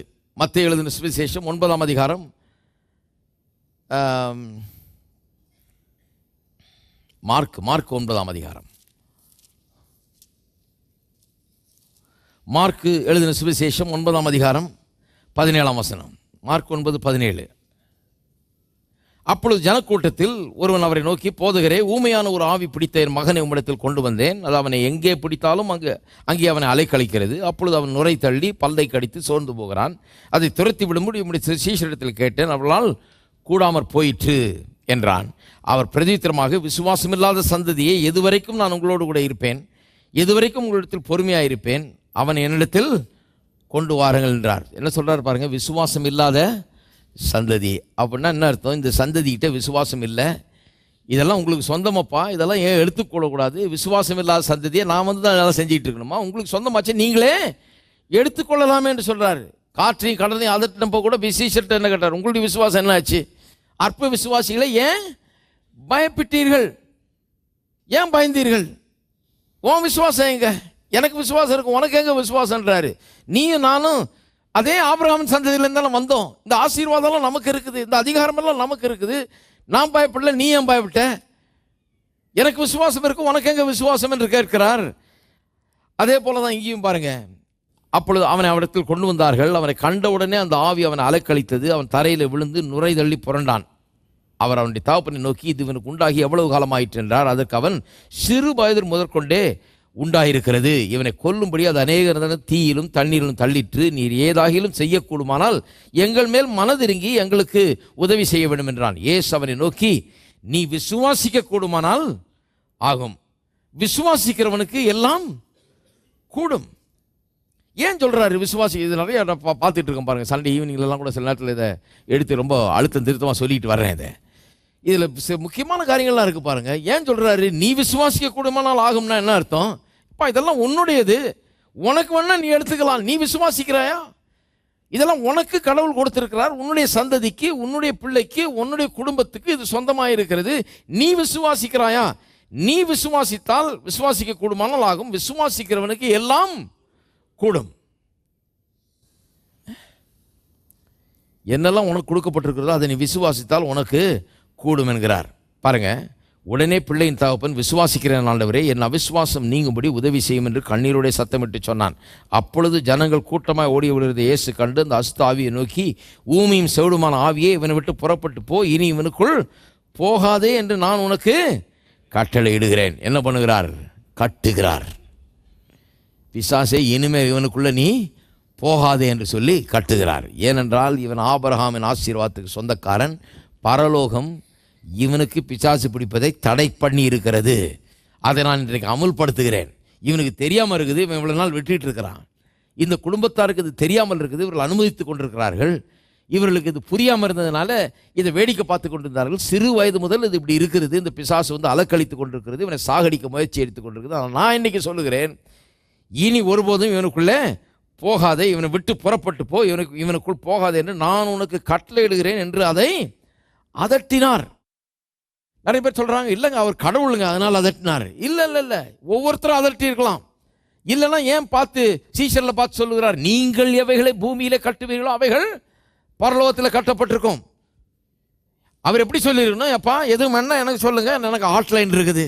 நான் எதை கட்டுகிறேனோ அது கட்டப்பட்டிருக்கும், நான் எதை கட்டவிழ்க்கிறேனோ அது கட்டவிழ்க்கப்பட்டிருக்கும். எங்கிட்ட வந்துருங்க, நான் பார்த்துக்கிறேன். இன்னும் கேட்ட ஆப்போசிட்டா சொல்றாரு. அற்ப விசுவாசிகளே, விசுவாசம் இல்லாத சந்ததியே, இன்னும் எவ்வளவு நாள் நான் உங்களோட கூட இருப்பேன், இன்னும் எவ்வளவு நாள் எங்கிட்டே வந்துகிட்டு இருக்க போறீங்க, அப்படிதானே சொல்றாருங்க. ஆப்போசிட்டா சொல்றாரு. ஏன் எங்கிட்டே வந்துட்டீங்க அப்படின்னா என்ன அர்த்தம்? உங்களாலேயே முடியுமே, உங்களுக்கும் இந்த உரிமை இருக்குது, இந்த உரிமை உங்களுக்கு சொந்தமாச்சே, ஏன் நீங்கள் இதை அமல்படுத்த மாட்டேங்கிறீங்கன்றாரு. ஹலோ, இருக்கிறீங்களா? சொல்றது சரியா இல்லையா? கட்டுறது கட்ட விழுக்கிறது அவருடைய டொமைனாக இருந்தால், அவருடைய காரியமாக இருந்தால் அவர் என்ன சொல்லிடணும், என்கிட்ட கொண்டாந்துருங்கப்பா, நமக்கு ஃபோன் லைன்லாம் இருக்குது, நிறைய பேர் உட்காந்துட்டு இருக்கிறாங்க, கரெக்டாக அட்டன் பண்ணுவாங்க, எல்லாம் செய்வாங்க, பண்ணிக்கலாம். கரெக்டாக வீட்டில் பெருசாக அந்த ஃபோன் நம்பர்லாம் எழுதி வச்சு கரெக்டாக நேரத்துக்கு கால் பண்ணிக்கலாம். அப்படி சொல்லலையே அவர். இப்போ போனால் கூட இதே தான் சொல்லுவார்னு நினைக்கிறேன். விசுவாசம் இல்லாத சந்ததியே, எத்தனை நாள் இதை பண்ண போகிற, எத்தனை நாள் அங்கே நம்ம என்ன பாட்டு பாடிட்டு இருக்கிறோம், ring him up, call him up, call him up, call him up if you want. உனக்கு வேணும்னா அவரை கால் பண்ணு. இதுதான் இங்கே போதனை நடக்குது பாருங்க. அவரை கால் பண்ணு. அவரை ஏன் கால் பண்ண? அவர் சொல்றாரு, விசுவாசம் இல்லாத சந்ததியே, நீ போனா போகுமே, நீ ஏன் போன்னு சொல்ல மாட்டேங்கிறன்னு அர்த்தம். அதுக்கு வேற என்ன அர்த்தம் நீங்களே சொல்லுங்க பார்க்கலாம். நீயே சொல்லியிருக்கலாமே, ஏன் எவ்வளவு நாள் உங்க கூட நான் இருப்பேன் அப்படிங்கிறாரு. அவர் என்ன பண்ணாரு, இவங்க செய்ய வேண்டியதை அவர் செய்தார், அவ்வளவுதான். இவனை விட்டு புறப்பட்டு போ, இனிமே இவனுக்குள்ள வராதே. இது இவரெல்லாம் என்ன பண்ணிருக்கணும், அவங்க வீட்டில் பிசாசே, இந்த வீட்டை விட்டு போ, என்னுடைய பையனை விட்டு போ, இனிமேல் இவனுக்குள் வர உனக்கு அதிகாரம் கிடையாது, இந்த வீட்டின் மேலே உனக்கு அதிகாரம் கிடையாது, உன்னை கட்டுகிறேன். ஆபிரகாமின் சந்ததியில் வந்த நான், ஆபிரகாமின் ஆசீர்வாதத்துக்கு சொந்தக்காரன், இது என்னுடைய பிறப்புரிமை, உன்னை கட்டுகிறேன், தேவனுடைய ஆசீர்வாதத்தை கட்டவிழ்க்கிறேன். இவனுக்கு சொஸ்தமாக இனிமே நுரத்தள்ள மாட்டான், இனிமே விழமாட்டான், இனிமே இப்படி பண்ண மாட்டான், இயேசு நாமத்தில் உனக்கு சுகம் உண்டுன்னு அதை அறிவிக்க வேண்டும். இல்லையா? இருக்கீங்களா? பாருங்க, இன்னொரு வசனத்துக்கு திருப்போம்.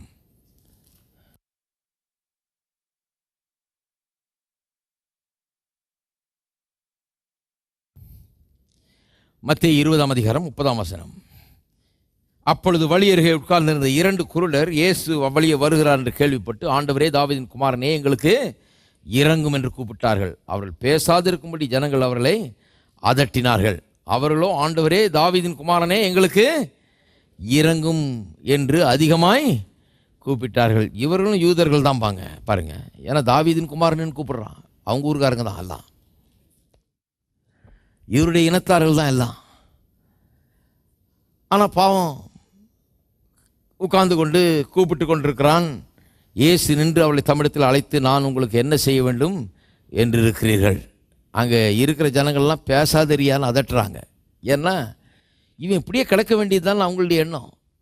சுகம் நம்முடையதுன்ற எண்ணம் வரல பாருங்க ஜனங்களுக்கு. ஜனங்க கூட வா வா வா வா, இவ்வளோ நாள் எல்லாம் அமைதலாக இருந்து 400 வருஷமாக சைலண்ட்டாக இருந்துட்டோம், எல்லாம் படாத பாடுபட்டு இந்த வியாதியிலே செத்து இருக்கிறோம், இப்போவாது இவர் வந்திருக்கிறாரு, இவர் போதிக்கிறத கேட்கலாம், இவர் சொல்கிறாரு இந்த ஆசீர்வாதங்கள்லாம் நமக்கு சொந்தமாக இருக்குதுன்றாரு, இவர் சொல்கிறாரு நம்ம கட்டினா கட்டப்படும், நாம் கட்டவிழ்த்தா கட்டவிழ்க்கப்படும்ன்றாரு, நமக்கு அப்படிப்பட்ட அதிகாரம் உண்டுன்னு சொல்கிறாரு. இவர் சொல்கிறாரு விசுவாசித்தால் எல்லாம் கூடுன்றாரு, நீ விசுவாசித்தால் உனக்கு கூடும்ன்றாரு. அப்போ இவர் என்னதான் சொல்கிறாருன்னு பார்க்கலாம், வா இவரிடத்துல போய் இதை கற்றுக்கலாம், இவரிடத்துல போய் சொஸ்தமாகலாம்னு சொல்கிறதுக்கு ஆள் இல்லை பாருங்க. இவர் போயிட்டு இருக்கிறாரு, அவன் கதறான், ஆண்டவரே அப்படின்னு சொல்லி தாவீதின் குமாரனே கத்துறான். 2 குருடர்கள் கத்துறாங்க. ஜனங்கள்லாம் என்ன பண்ணுறாங்க, நீ பேசாமல் இரு, போதகர் பிஸியாக இருக்கிறார், நீ பேசாமல் கெட. அதாவது சுகம் நம்முடையது. இந்த ஆப்பர்ச்சுனிட்டியை எடுத்து இதை பற்றி தெரிந்து கொள்வோம், இதை பற்றி அறிந்து கொள்வோம். இவ்வளோ நாள் நம்மளுக்கு சொல்லாமல் விட்டுட்டாங்களே, இது நம்முடையதாச்சே, இதை தீவிரமாக இப்போ பிடித்து கொள்வோம்ன்ற அந்த உணர்வு வரல பாருங்க. எல்லாம் பேசாமல் இரு. அவர் சொல்கிறார், அவர் நிற்கிறார். இது ஒரு தடவை இல்லை பாருங்க, பல முறை அப்படி தான். மற்றவெல்லாம் பேசாமன்றா, சீஷரில் சொல்ல பேசாமல் இரு, கூட வர்ற ஆளே போசம், அவனுக்கே இன்னும் விளங்கலை பாருங்க, பேசாமல் இருக்கான். அவர் நிற்கிறாரு. என்ன பண்ண, நான் பார்வையை பெற வரணும்னா உடனே பார்வை கிடைக்குது அவனுக்கு. என்ன செய்ய வேண்டும் என்று இருக்கிறீர்கள் என்றார். அதற்கு அவர்கள், ஆண்டவரே, எங்கள் கண்களை திறக்க வேண்டும் என்றார்கள். இயேசு மனதுருகி அவர்கள் கண்களை தொட்டார். உடனே அவர்கள் பார்வையடைந்து அவருக்கு பின் சென்றார்கள். வெறும் தொடரார், அவ்வளோதான். ஏன்னா அது அவர்களுக்கு சொந்தம், இது அவர்களுக்கு உரிமை, இது அவர்கள் அது சொந்தத்துக்கு, இந்த சுகத்துக்கு சொந்தக்காரர்கள் இவர்கள், இது இவருடைய பிறப்புரிமை, இந்த ஆசீர்வாதம்லாம் இவர்களுடையது. இதை இவர்கள் விசுவாசிக்கும்படியாக இவர்களுக்கு சொல்லிட்டு போகிறதுக்கு தான் இவர் முயற்சிக்கிறார்.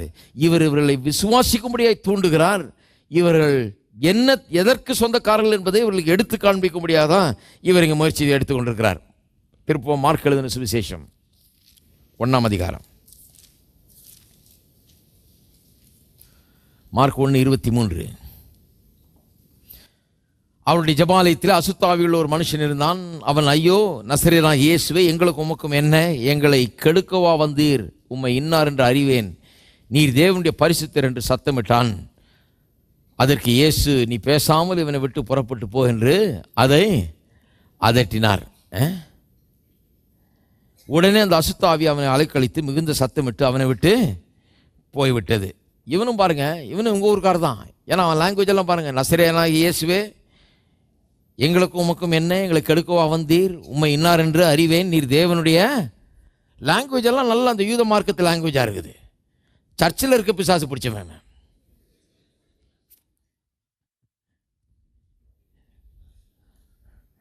அவங்க சர்ச்சை சேர்ந்தவர் தான், ஆனால் பிசாசு பிடிச்சிருக்குது. எப்படியா பிசாசு பிடி? ஆபிரகாமின் சந்ததியாச்சா உனக்கு எப்படி பிசாசு பிடிச்சதுலாம் பிடிச்சிருக்குது? அவனுக்கு லாங்குவேஜ் எல்லாம் கரெக்டாக இருக்குது. நீ தேவனாகிய பரிசுத்தருடைய குமாரன் ஊயின்றா, அந்த லாங்குவேஜ் எல்லாம் யூஸ் பண்ணுறான் கரெக்டாக. இயேசு சொல்கிறார், நீ பேசாமல் அவனை விட்டு புறப்பட்டு போக என்று அதட்டினார். பாருங்கள், என்ன ஆச்சரியம் பாருங்கள். தேவாலயத்தில் இருக்கிறான். அங்கே பாருங்கள், 23ஆம் வசனம் சொல்லுது, அவளுடைய ஜபாலயத்திலே அசுத்தாவி உள்ள ஒரு மனுஷன் இருந்தான். என்ன அநியாயம் பாருங்க. ஜபாலயத்திலே பிசாசு பிடிச்சவங்கெல்லாம் இருக்கிறாங்க. அவனும் வந்து ஒரு ஜபம் பண்ணிட்டு போகிறான். இது ஒரு மதம் மாதிரி ஆயிடுச்சு. இது அவன் பாட்டுக்கு வர வேண்டியது, பைபிள் இப்படிலாம் எடுத்துகிட்டு வந்து பேசாமல் அவனும் ஒரு 2 பாட்டை பாடி ஜபம் பண்ணிவிட்டு காணிக்கை கொடுத்துட்டு, இந்த இருந்த பிசாசு அப்படியே தான் இருக்குது. அதை யாரும் விரட்டுறது இல்லை, அதை யாரும் கட்டுறது இல்லை, ஒன்றுத்தையும் கட்ட விழுக்கிறது இல்லை, ஒன்றும் பண்ணுறது இல்லை. அவன் பாட்டுக்கு வர்றது போகிறது வருஷ கணக்கில் இப்படியே இருந்துக்கிட்டு இருக்குது. இயேசு வர்றாரு, அவன் கதறான், ஐயோ இவர் வந்துட்டாருன்னு சொல்கிறாரு. அதட்டினார், போன்றாரு. உனக்கு என்ன இங்கே வேலை? இவனுடைய வாழ்க்கையில் உனக்கு என்ன வேலை? இவன் ஆபிரகாமுடைய பிள்ளையாச்சே, இவனுடைய வாழ்க்கையில் உனக்கு என்ன வேலை? இவனுக்கு பாவம் தெரியாமல் தவிச்சிட்டு இருக்கான். நான் சொல்கிறேன் நீ போ அப்படின்னு சொல்கிறாரு. உடனே அது புறப்பட்டு சென்றது. அடுத்த வசனம் பார்த்தீங்கன்னா அங்கே சொல்லப்பட்டிருக்கிறது, உடனே அந்த அசுத்தாவி அவன் அலைக்கழித்து மிகுந்த சத்தமிட்டு அவனை விட்டு போய்விட்டது. எல்லாரும் ஆச்சரியப்பட்டு, இது என்ன? அடுத்த காரியத்தை பாருங்க. இந்த புதிய உபதேசம், அடே அப்பா, சம்திங் ராங். என்ன ஆச்சு? புதிய உபதேசமா இது? எல்லா பிசாசின் மேலேயும் அதிகாரம் பெற்றவர்கள் இவர்கள். இவங்க சொல்றாங்க இந்த புதிய உபதேசம். ஏன்னா 100கணக்கான வருஷமா யாரும் இப்படி ஒரு உபதேசத்தை செய்ததில்லை. இந்த காரியங்கள் இவர்களுக்கு நினைவுபடுத்தினது கிடையாது. இவர்களுக்கு எப்படிப்பட்ட அதிகாரம் இருக்குதுன்னு யாரும் சொல்லி தந்தது கிடையாது. இவர்கள் மீட்கப்பட்ட ஜனம், ரத்தத்தினால் மீட்கப்பட்ட ஜனம், ரத்த உடன்படிக்கைக்கு உட்பட்ட ஜனம், ரத்த கோட்டைக்குள்ளே வாழுகிற ஜனம் என்று யாரும் இவர்களுக்கு சொல்லவில்லை. அதனால இப்ப என்ன சொல்றாங்க? இது புதிய உபதேசம். சில நேரத்தில் நான் சொல்லும்போது கூட சில சொல்கிறாங்க இந்த புதிய உபதேசம். அவர் சொல்கிறாரு புதிய உபதேசம். இது புதிய உபதேசம் இல்லைங்க, இது ரொம்ப பழைய உபதேசம். இது ரொம்ப நாளாக யாரும் சொல்லாமல் போனதுனால இது புதிய உபதேசமாக தெரியுது. இப்போ இந்த புதிய உபதேசம் எப்படிப்பட்டது? இவர் அதிகாரத்தோட அசுத்த ஆவிகளுக்கும் கட்டளையிடுகிறார், அவைகள் இவருக்கு கீழ்ப்படுகிறதே என்று தங்களுக்குள்ளே ஒருவர் சொல்லி கொண்டார்கள். என்ன ஆச்சரியம் பாருங்க, பிசாசுகள் இந்த மனுஷனுடைய அதிகாரத்துக்கு கட்டுப்படுகிறதே என்று இவர்களுக்கு ஆச்சரியம். அப்ப இவ்வளவு நாள் என்ன போதிக்கப்பட்டிருந்தாங்க இவங்க? இவர்கள் ஆச்சரியப்படக்கூடிய நிலைமையில இருக்கிறாங்க பாருங்க. பிசாசு இந்த மனுஷனுடைய அதிகாரத்துக்கு போனா போதே அப்படின்னு சொல்லி இவர்களுக்கு ஒரு ஆச்சரியம். ஏன்னா இதுவரைக்கும் இவருடைய அதிகாரத்தை பற்றி யாரும் இவர்களுக்கு சொன்னதே கிடையாது. என்ன வருத்தம் பாருங்க. விசுவாசியின் அதிகாரத்தை பற்றி கூடிய சீக்கிரம் போதிக்க போகிறேன். விசுவாசியின் அதிகாரம்னு தலைப்பில். தெரியுமா உங்களுடைய அதிகாரம் என்னன்னு? நிறைய இடத்துல போய் போயிச்சிங்களா, இது ஒரு புதிய உபதேசமாக இருக்குது பிரதர். சாம் செல்லதுரை வந்தார், அவர் கொஞ்சம் புதிய உபதேசம் இல்லையா? புதிய உபதேசம், இது ரொம்ப பழைய உபதேசம். இவர் விரட்டுறாரு. அவங்களுக்கு ஒரே ஆச்சரியம், எப்படி பிசாசெல்லாம் கீழ்ப்படியுது? அப்போ இவ்வளோ நாள் என்ன நினச்சிட்டு இருந்தீங்க? பிசாசெல்லாம் நமக்கு கீழ்ப்படியாது, அது சொல்கிறதுக்கு தான் நம்ம கீழ்ப்படிய வேணும். அப்போ எதுக்கு சர்ச்சுக்கு போனீங்க? ஜபாலயத்துக்கு போகிறாங்க. எதுக்கு சர்ச்சுக்கு போனாங்க? அங்கே இதை பற்றி அட்ரஸ் பண்ணவே இல்லை, இந்த சிச்சுவேஷனை சொல்லவே இல்லை. இப்படி பிசாசுகள்லாம் உங்களுடைய ஒரு வார்த்தையை கேட்டால் அவைகளுக்கு கட்டுப்படும், பிசாசுகள் மேலே உங்களுக்கு அதிகாரம் இருக்கிறது என்று யாரும் அவர்களுக்கு எந்த காரணத்துக்கும் போதிக்கவே கிடையாது. 400 வருஷமாக அமைதலாக இருந்து செத்த மார்க்கமாகி வடிச்சு, ஒன்றுமே அதில் ஆவியே கிடையாது, அங்கே ஒரு ஜீவனும் கிடையாது, ஒன்றும் கிடையாது, சத்தியம் கிடையாது ஆகவே பிசாசு சொன்ன உடனே போச்சுன்ன உடனே ஒரே ஆச்சரியம் இவளுக்கு, இந்த ஆளுடைய வார்த்தைக்கு இதெல்லாம் கட்டுப்படுது என்ற ஒரு பெரிய ஆச்சரியம் பாருங்க. அப்போ பாருங்க, இயேசுடைய காலத்தில் என்ன சொல்ல வர்றேன், இயேசு ஆபிரகாமின் சந்ததியில் பிறந்தவர். எல்லா ஆபிரகாமின் சந்ததியின் மக்களை போல இவரும் ஒரு மனிதன் அந்த உலகத்துக்கு வந்தார். மனுஷனாக தான் ஆப்ரேட் பண்ணுறார். அவர்களுக்கெல்லாம் என்ன சொந்தமோ அதே தான் இவர்களுக்கு சொந்தம். அவர்களெல்லாம் இவர் செயல்படுத்தின அதிகாரத்தை அவர்களும் செயல்படுத்தி இருக்கலாம். அதனால தான் அவர் என்ன சொல்கிறாரு, இன்னும் எவ்வளோ நாளும் நீ எங்கள்கிட்ட வர போகிறீங்க, இன்னும் எவ்வளோ நாள் நான் உங்களோட கூட இருப்பேன். ஏன் அற்ப விசுவாசிகளே, ஏன் விசுவாசம் இல்லாத சந்ததியே ஏன் சொல்கிறாரு, ஏன்னா இதெல்லாம் உங்களாலேயே முடியும், ஆனால் நீங்கள் செய்கிறதே கிடையாது. இன்னும் எவ்வளோ நாள் நான் உங்களுக்கு சொல்லி தரணும், இதை நீங்கள் செய்கிறதே இல்லையே என்று சொல்லுகிறார்.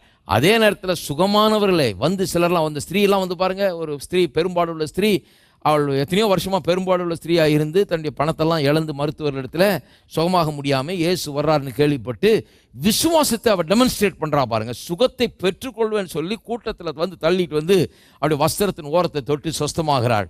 அப்படிப்பட்ட ஆளெல்லாம் பார்த்து என்ன சொல்கிறார், உன்னுடைய விசுவாசம் உன்னை ரட்சித்தது. சிலர் பார்த்து சொல்கிறாரு, உன் விசுவாசம் எங்கே, அற்ப விசுவாசியே, விசுவாசம் இல்லாத சந்ததியேன்னு கூட சொல்லிட்டாரு. ஆனால் வந்து சுகத்தை கேட்டு பெற்றுக்கொண்டு அதை விசுவாசித்து பெற்றுக்கொண்ட ஆளில் பார்த்து சொல்கிறார், உன்னுடைய விசுவாசம் உன்னை ரட்சித்தது. எங்கேயா சொன்னாரா, நான் தேவனுடைய குமாரன் ஆகவே தான் உன்னை விடுதலை ஆக்கினேன்? கிடையவே கிடையாது. ஹலோ, கொஞ்சம் யோசித்து பாருங்கள். நான் பரலோகத்தில் வந்திருக்கேன் தேவகுமாரன், அதனால தான் உன்னை விடுதலை ஆக்கினேன். இல்லைன்னா அந்த ஊரில் யாருமே உன்னை விடுதலை கிடையாது. அவர் என்ன சொல்கிறார், உன்னுடைய விசுவாசம் உன்னை நல்லா யோசித்து பாருங்கள், உன்னுடைய விசுவாசம் உன்னை ரட்சித்தது. அப்போ இவர் வர்றதுக்கு முன்னாடி அவனுக்கு விசுவாசம் இருந்தா அவன் அந்த ரட்சிப்பை பெற்றிருக்கலாம், அந்த வியாதியிலிருந்து ரட்சிப்பை பெற்றிருக்கலாம் என்றுதான் அர்த்தம் அல்லவா? இருக்கீங்களா? நான் இறங்கி வந்ததுனால உனக்கு ரட்சிப்பு கிடைச்சதுனாரா? கிடையாது. அவர் சொல்ற, உன்னுடைய விசுவாசம் உன்னை ரட்சித்தது.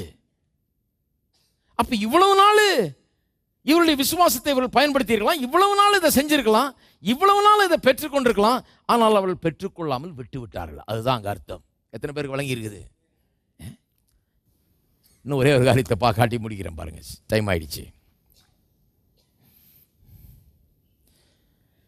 இயேசு கடைசியில் என்ன பண்ணாரு, கல்வாரி சிலுவையில் ஒரு புதிய உடன்படிக்கை ஏற்படுத்தினார். இது ஆபிரகாமின் உடன்படிக்கை. அது வந்து இந்த புதிய உடன்படிக்கைக்கு ஒரு முன்னோடியாக இருந்தது. ஆனால் கிட்டத்தட்ட ரெண்டும் ஒன்று தான். அங்கே வந்து ஆடு மாடுகள் ரத்தத்தை வச்சு அந்த பழைய உடன்படிக்கையை பண்ணாங்க. இப்போ புதிய உடன்படிக்கையில் அந்த ஆசீர்வாதங்கள்லாம் சேம். ஏனென்றால் கலாத்தியர் 3 என்ன சொல்லப்பட்டிருக்கிறது, ஆபிரகாமின் ஆசீர்வாதம் புறஜாதியாருக்கு வந்து கிடைக்கும்படியாக தான் இயேசு கல்வாரி சிலுவையில் நமக்காக சாபமானார்னு எழுதியிருக்குது கலாத்தியர் 3:13 இல்லையா? அப்போ இயேசு சாபமானதன் மூலமாக கல்வாரி சிலுவையில் தொங்குனதன் மூலமாக என்ன நமக்கு வந்து கிடைச்சது?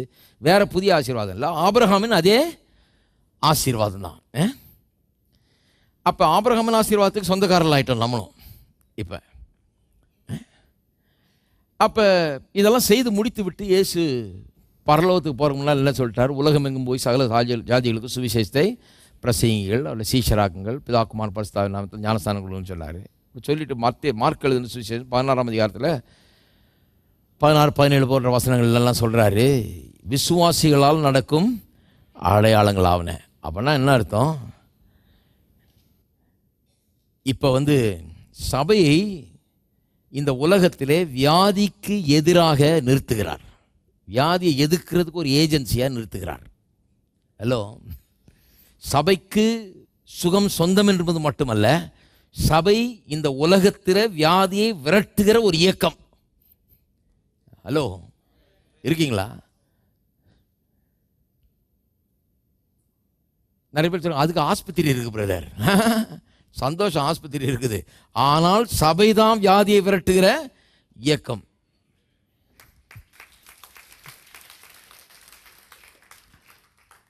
$100 கோடி போட்டு ஆஸ்பத்திரி கட்டுறாங்க. நான் சொல்றேன், நம்ம 500 கோடி போட்டு கோயில் கட்டணும். ஏன்னா அதுதான் வியாதியை விரட்டுகிற இயக்கம்.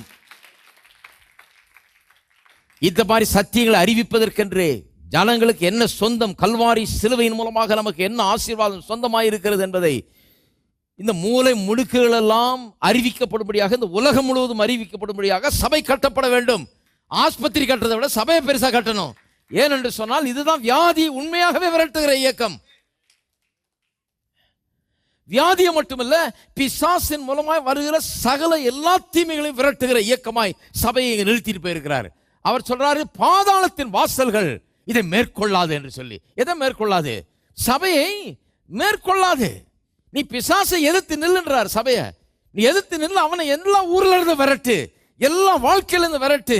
அவன் வியாதியை கொண்டு வர்றான், தரித்திரத்தை கொண்டு வர்றான், அவன் எல்லா விதமான கேடுகளையும் விளைவிக்கிறான், ஜனங்களுடைய வாழ்க்கையில எல்லா விதமான தீமைகளை செய்து கொண்டிருக்கிறான். சபை இந்த பிசாசின் வல்லமைகளை முறிக்கிற ஒரு இயக்கமாக, விரட்டுகிற ஒரு இயக்கமாக இந்த பூமியில் இருக்க வேண்டும் என்று தேவன் இங்கே வைத்திருக்கிறார்.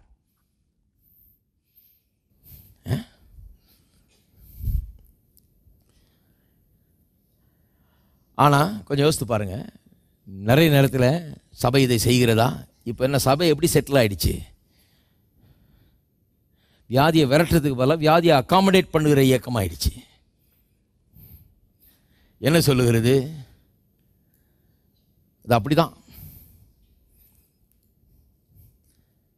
அன்னைக்கு ஒருத்தர் பிரசங்கம் கேட்டேன் பாருங்க, 7 காரணம் சொல்றார் எதுக்கு கர்த்தர் வியாதியை தர்றாருன்னு. ரோட்ல அப்படியே போயிட்டு இருந்தேன், ஒரு பிரசங்கம் நடந்துட்டு நின்று கேட்டேன், கர்த்தர் ஏன் வியாதியை தர்றாருன்னு 7 காரணங்கள். 7 பாயிண்ட் பிரசங்கர்.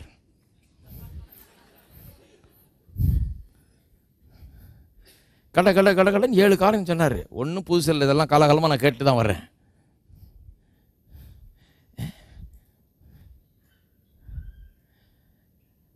எனக்கு எல்லாம் வருத்தம்னா, வியாதியை விரட்டுகிற இயக்கமாக வச்சுட்டு போயிருக்காரு.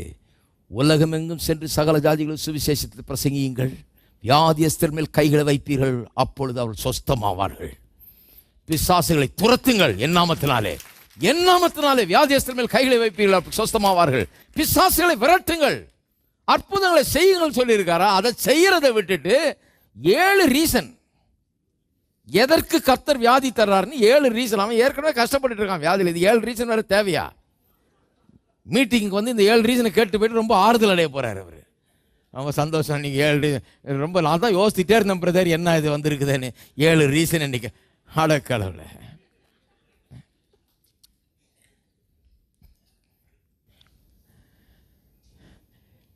விரட்டுகிற இயக்கம். எப்படி விரட்டுற இயக்கம்? முதல்ல இது கர்த்தர் உண்டாக்குகிறது அல்ல, கர்த்தரிடத்திலிருந்து வருகிறது இல்லை என்பதை அறிவிக்கணும். அதை அறிவிக்கும் போதே பிசாசு நடுங்குகிறான். இது பிசாசினுடைய செயல், இது தீமை, இது மீட்கப்பட்ட ஜனங்களுக்கு சொந்தமானதல்ல. சுகம் உங்களுடைய பிறப்புரிமை. அவர் நம்முடைய நோய்களை ஏற்றுக்கொண்டு வேதனைகளை சுமந்தார். இதை அறிவிக்கதான் சபை, இதை எடுத்து சொல்லதான் சபை. அவருடைய நாமத்தினாலே ரட்சிப்பு உண்டு, அவருடைய நாமத்தினாலே இன்றைக்கு சுகம் உண்டு, அவருடைய நாமத்தினாலே சுகத்தை நான் சொந்தமாக்கி கொள்ளலாம்.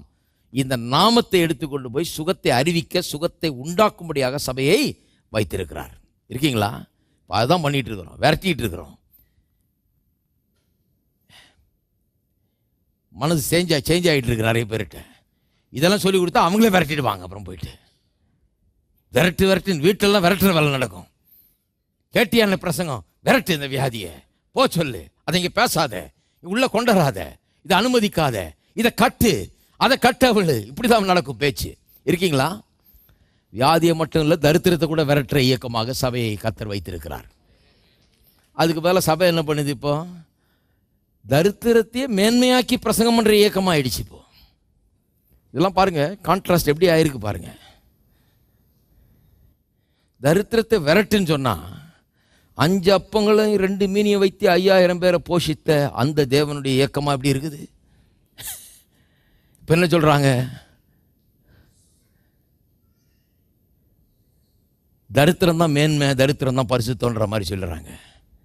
என்னன்னு கேட்டால், பேதுருவும் தரித்திரமா இருந்தாரு, பவுலும் தரித்திரமா இருந்தாரு, இயேசுவே மாட்டு தொழுவத்தில் பிறந்தாரு. இவர் என்ன பிரசங்கம் பண்றாரு? இயேசு மாட்டு தொழுவத்தில் பிறந்தார், தெரியாதா?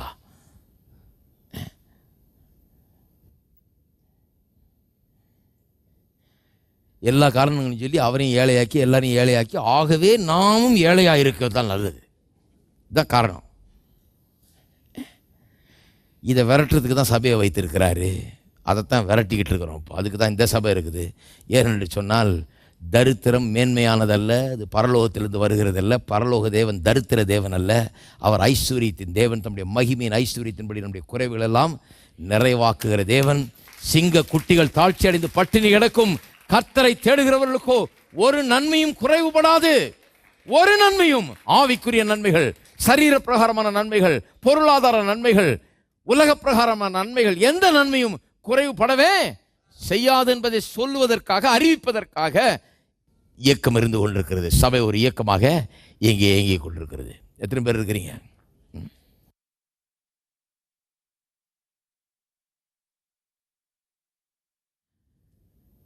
அந்த இயக்கத்தில் நம்ம எல்லாம் ஒரு அங்கமாக இருக்கிறோம். அப்போ எப்படிப்பட்டவர்களாக இருக்கணும்? இது பிசாசனுடைய செயல்கள். தரித்திரம் பிசாசனுடைய செயல், வியாதி பிசாசனுடைய செயல். இந்த பிசாசு பிடிக்கிறது, பில்லி சூனியம், மந்திரவாதம், இதெல்லாம் பிசாசனுடைய செயல். நான் வாயை திறந்து இயேசுவின் நாமத்தில் போன்னு சொன்னால் அந்த பிசாசு போகும். அதை பற்றி ஆச்சரியப்படக்கூடாது. அது போகும். நீங்கள் சொன்னாலும் அது போகும். சீஷர்களே பாருங்கள், போய் அவர் பிசாசை விரட்டினார், போய் விரட்டிட்டு வந்தாங்க பாருங்கள். 70 பேர் அனுப்பிச்சார் பாருங்கள். அவனுக்கே ஆச்சரியம், ஏன்னா அது மாதிரி செஞ்சதில்லை. அவன் போகிறான், பிசாசை விரட்டுறான், ஓடுது. அது திருப்பி வந்து ஆண்டவரே ஆச்சரியமாக இருக்குது, பிசாசுகள்லாம் ஓடுது அப்படிங்கிறான். பின்ன என்ன நினச்ச நீ?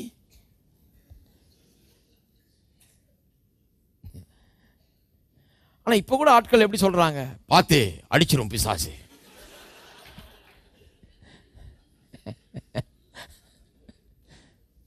ஜாக்கிரதையாக இருக்கணும், அடிச்சு போடுமாக்கும் பிசாசு.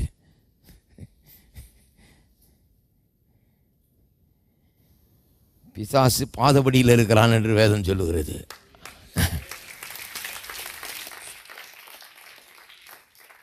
அப்புறம் அவன் எங்கே அடிக்கிறது? இந்த பாதபடியில் இருக்கிற பிசாசை வச்சு தலைமையில் அழுத்திக்கிட்டு இருக்கிறதுக்கு தான் நான் இருக்கிறேன். அதை அழுத்திக்கிட்டு இருக்கிறதுக்கு தான் நீங்களும் இருக்கிறீர்கள். ஆமென்.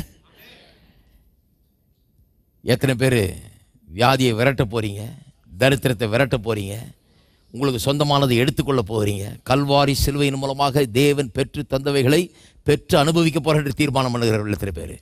இன்றைக்கு தரமான தீர்மானங்கள் அவசியம். இப்படி தான் நான் வாழப்போகிறேன், எடுத்துக்கொள்ளப் போகிறேன், சொந்தமாக்கி கொள்ளப் போகிறேன், இதெல்லாம் விரட்டப் போகிறேன், இவைகளெல்லாம் கட்டப் போகிறேன், இவைகளெல்லாம் கட்ட அவிழ்க்கப் போகிறேன், அதிகாரத்தை செயல்படுத்த போகிறேன்.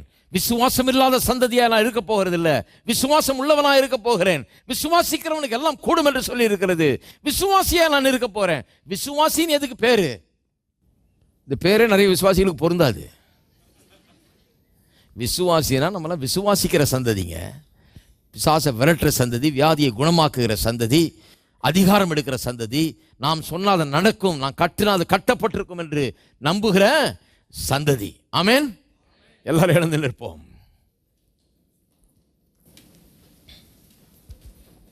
ஹல்லேலூயா. அடுத்த வாரம் தொடர போகிறோம். சில முக்கியமான கருத்துக்களை சொல்ல போகிறேன், சில காரியங்கள்லாம். ஒருத்தர் சொல்கிறார், இதெல்லாம் கேட்டுட்டு ஆச்சரியமாக இருக்குதுங்க. அப்போ தான் எனக்கு விளங்குது சபை இந்த காலத்தில் எப்படி எந்த நிலையில் இருக்குதுன்னு. இந்த சபைக்கு வர்றவங்களுக்கு இதெல்லாம் ஆச்சரியமாகவே இருக்கக்கூடாது. இப்படி தான் அது. இன்னும் கொஞ்ச நாள் போனால் அப்படி தான் அது. வேறு ஏதாவது கேட்கும்போது ஆச்சரியமாக இருக்கணும் உங்களுக்கு. ஐயோ எப்படி இருக்குதுன்னு இல்லையா? அப்படி மாறணும், தலைகீழாக மாறிடணும். இருக்கீங்களா? சரி, எல்லாரும் கரங்களை உயர்த்தி கர்த்தரை ஸ்தோத்திரிப்போம். ஸ்தோத்திரங்க தாவே, ஸ்தோத்திரம். ஹல்லேலூயா. ஸ்தோத்திரம் தேவனே, நமக்கு ஸ்தோத்திரம். பிதாவே, உம்மை துதிக்கிறோம், உம்மை ஸ்தோத்திரிக்கிறோம். உடன்படிக்கையின் தேவனே, உம்மை ஸ்தோத்திரிக்கிறோம். இயேசு கிறிஸ்துவின் ரத்தத்தை கொண்டு எங்களோடு புதிய உடன்படிக்கை ஏற்படுத்தி இருக்கிறீர். நித்திய நித்தியமாய் மாறாத உடன்படிக்கையாக இருக்கிறபடியால் உமக்கு ஸ்தோத்திரம். வானமும் பூமியும் ஒளிந்து போனாலும் உடைய வார்த்தை ஒளிந்து போகாது. உடைய வார்த்தையை நாங்கள் எடுத்துக்கொள்கிறோம். உடைய வார்த்தையில் சொல்லப்பட்டிருக்கிற காரியங்களை நாங்கள் விசுவாசிக்கிறோம். இந்த காரியங்கள்லாம் எங்களுடையது. புதிய உடன்படிக்கையின் மூலமாக எங்களுக்கு சொந்தமாக இருக்கிற எல்லாவற்றையும் இயேசுவின் நாமத்தில் எடுத்துக்கொள்கிறோம். இப்போதும் இந்த காலை வேளையிலே வியாதி இந்த இடத்தில் இருக்குமானால், வியாதி உள்ளவர்கள் இருப்பார்கள் என்றால், வியாதியிலே கஷ்டப்பட்டு கொண்டிருப்பார்கள் என்றால், இயேசுவின் நாமத்தினாலே வியாதியை நாங்கள் விரட்டுகிறோம். இயேசுவின் நாமத்தில் வியாதியின் மேல் அதிகாரத்தை எடுக்கிறோம். வியாதியை சரீரத்தை விட்டு போ என்று கட்டளையிடுகிறோம் இயேசுவின் நாமத்தினாலே. நீங்கி போ இயேசுவின் நாமத்தினாலே. உனக்கு அங்கே இடமில்லை. பிசாசின் கிரியைகளுக்கு இடம் கிடையாது. எந்த விதமான பில்லி சூனியம் மந்திரவாதம் போன்ற கிரியைகளுக்கு இடம் கிடையாது. இயேசுவின் நாமத்தினாலே அதிகாரத்தை எடுக்கிறோம். வியாதி கட்டுகிறோம். பிசாசின் கிரியைகளையும் சகல விதமான பிசாசின் செயல்களையும் இயேசுவின் நாமத்திலே கட்டுகிறோம். தேவனுடைய வல்லமையை கட்டவிழ்க்கிறோம். ஆசீர்வாதங்களை கட்டவிழ்க்கிறோம். நன்மைகளை கட்டவிழ்க்கிறோம். சமாதானத்தை கட்டவிழ்க்கிறோம். சுகத்தை கட்டவிழ்க்கிறோம். இயேசுவின் நாமத்திலே சுகம் உண்டாவதாக, விடுதலை உண்டாவதாக. உச்சந்தலையிலிருந்து உள்ளங்கால் வரை இயேசுவின் நாமத்திலே சுகம் உண்டாவதாக. எல்லா வியாதிகளும் நீங்கி போவதாக. எல்லா பலவீனங்களும் அற்று போவதாக. இயேசுவின் நாமத்தினாலே, இயேசுவின் நாமத்தினாலே ஆசீர்வாதங்கள் உண்டாவதாக. குறைகள் நீங்குவதாக. பொருளாதார குறைகள் நீங்குவதாக. இல்லாம வறுமை நீங்குவதாக. பஞ்சம் பசி நீங்குவதாக. ஏராளம் தாராளம் உண்டாவதாக இயேசுவின் நாமத்தினாலே. எல்லா பசி பட்டினி பஞ்சம் கடன் எல்லாவற்றையும் இயேசுவின் நாமத்தில் காட்டுகிறோம். தேவனுடைய சகல ஆசீர்வாதங்களையும் இந்த ஜனங்கள் மீது கட்டவிழ்க்கிறோம் கர்த்தாவே. இதுவருடைய பிறப்புரிமை இயேசுவின் நாமத்தில் இதை பெற்று அனுபவிக்கட்டும். ஆசீர்வாதத்திலும் ஸ்தோத்திரம் கர்த்தாவே, ஸ்தோத்திரம். இயேசுவின் நாமத்திலே ஜெபிக்கிறோம். ஆமென். நம்முடைய கர்த்தராகிய இயேசு கிறிஸ்துவின் கிருபையும் பிதாவாகிய தேவனுடைய அன்பும் பரிசுத்த ஆவியானவருடைய ஐக்கியமும் நம் அனைவரோடும் இன்றைக்கும் என்றைக்கும் இருப்பதாக. ஆமென்.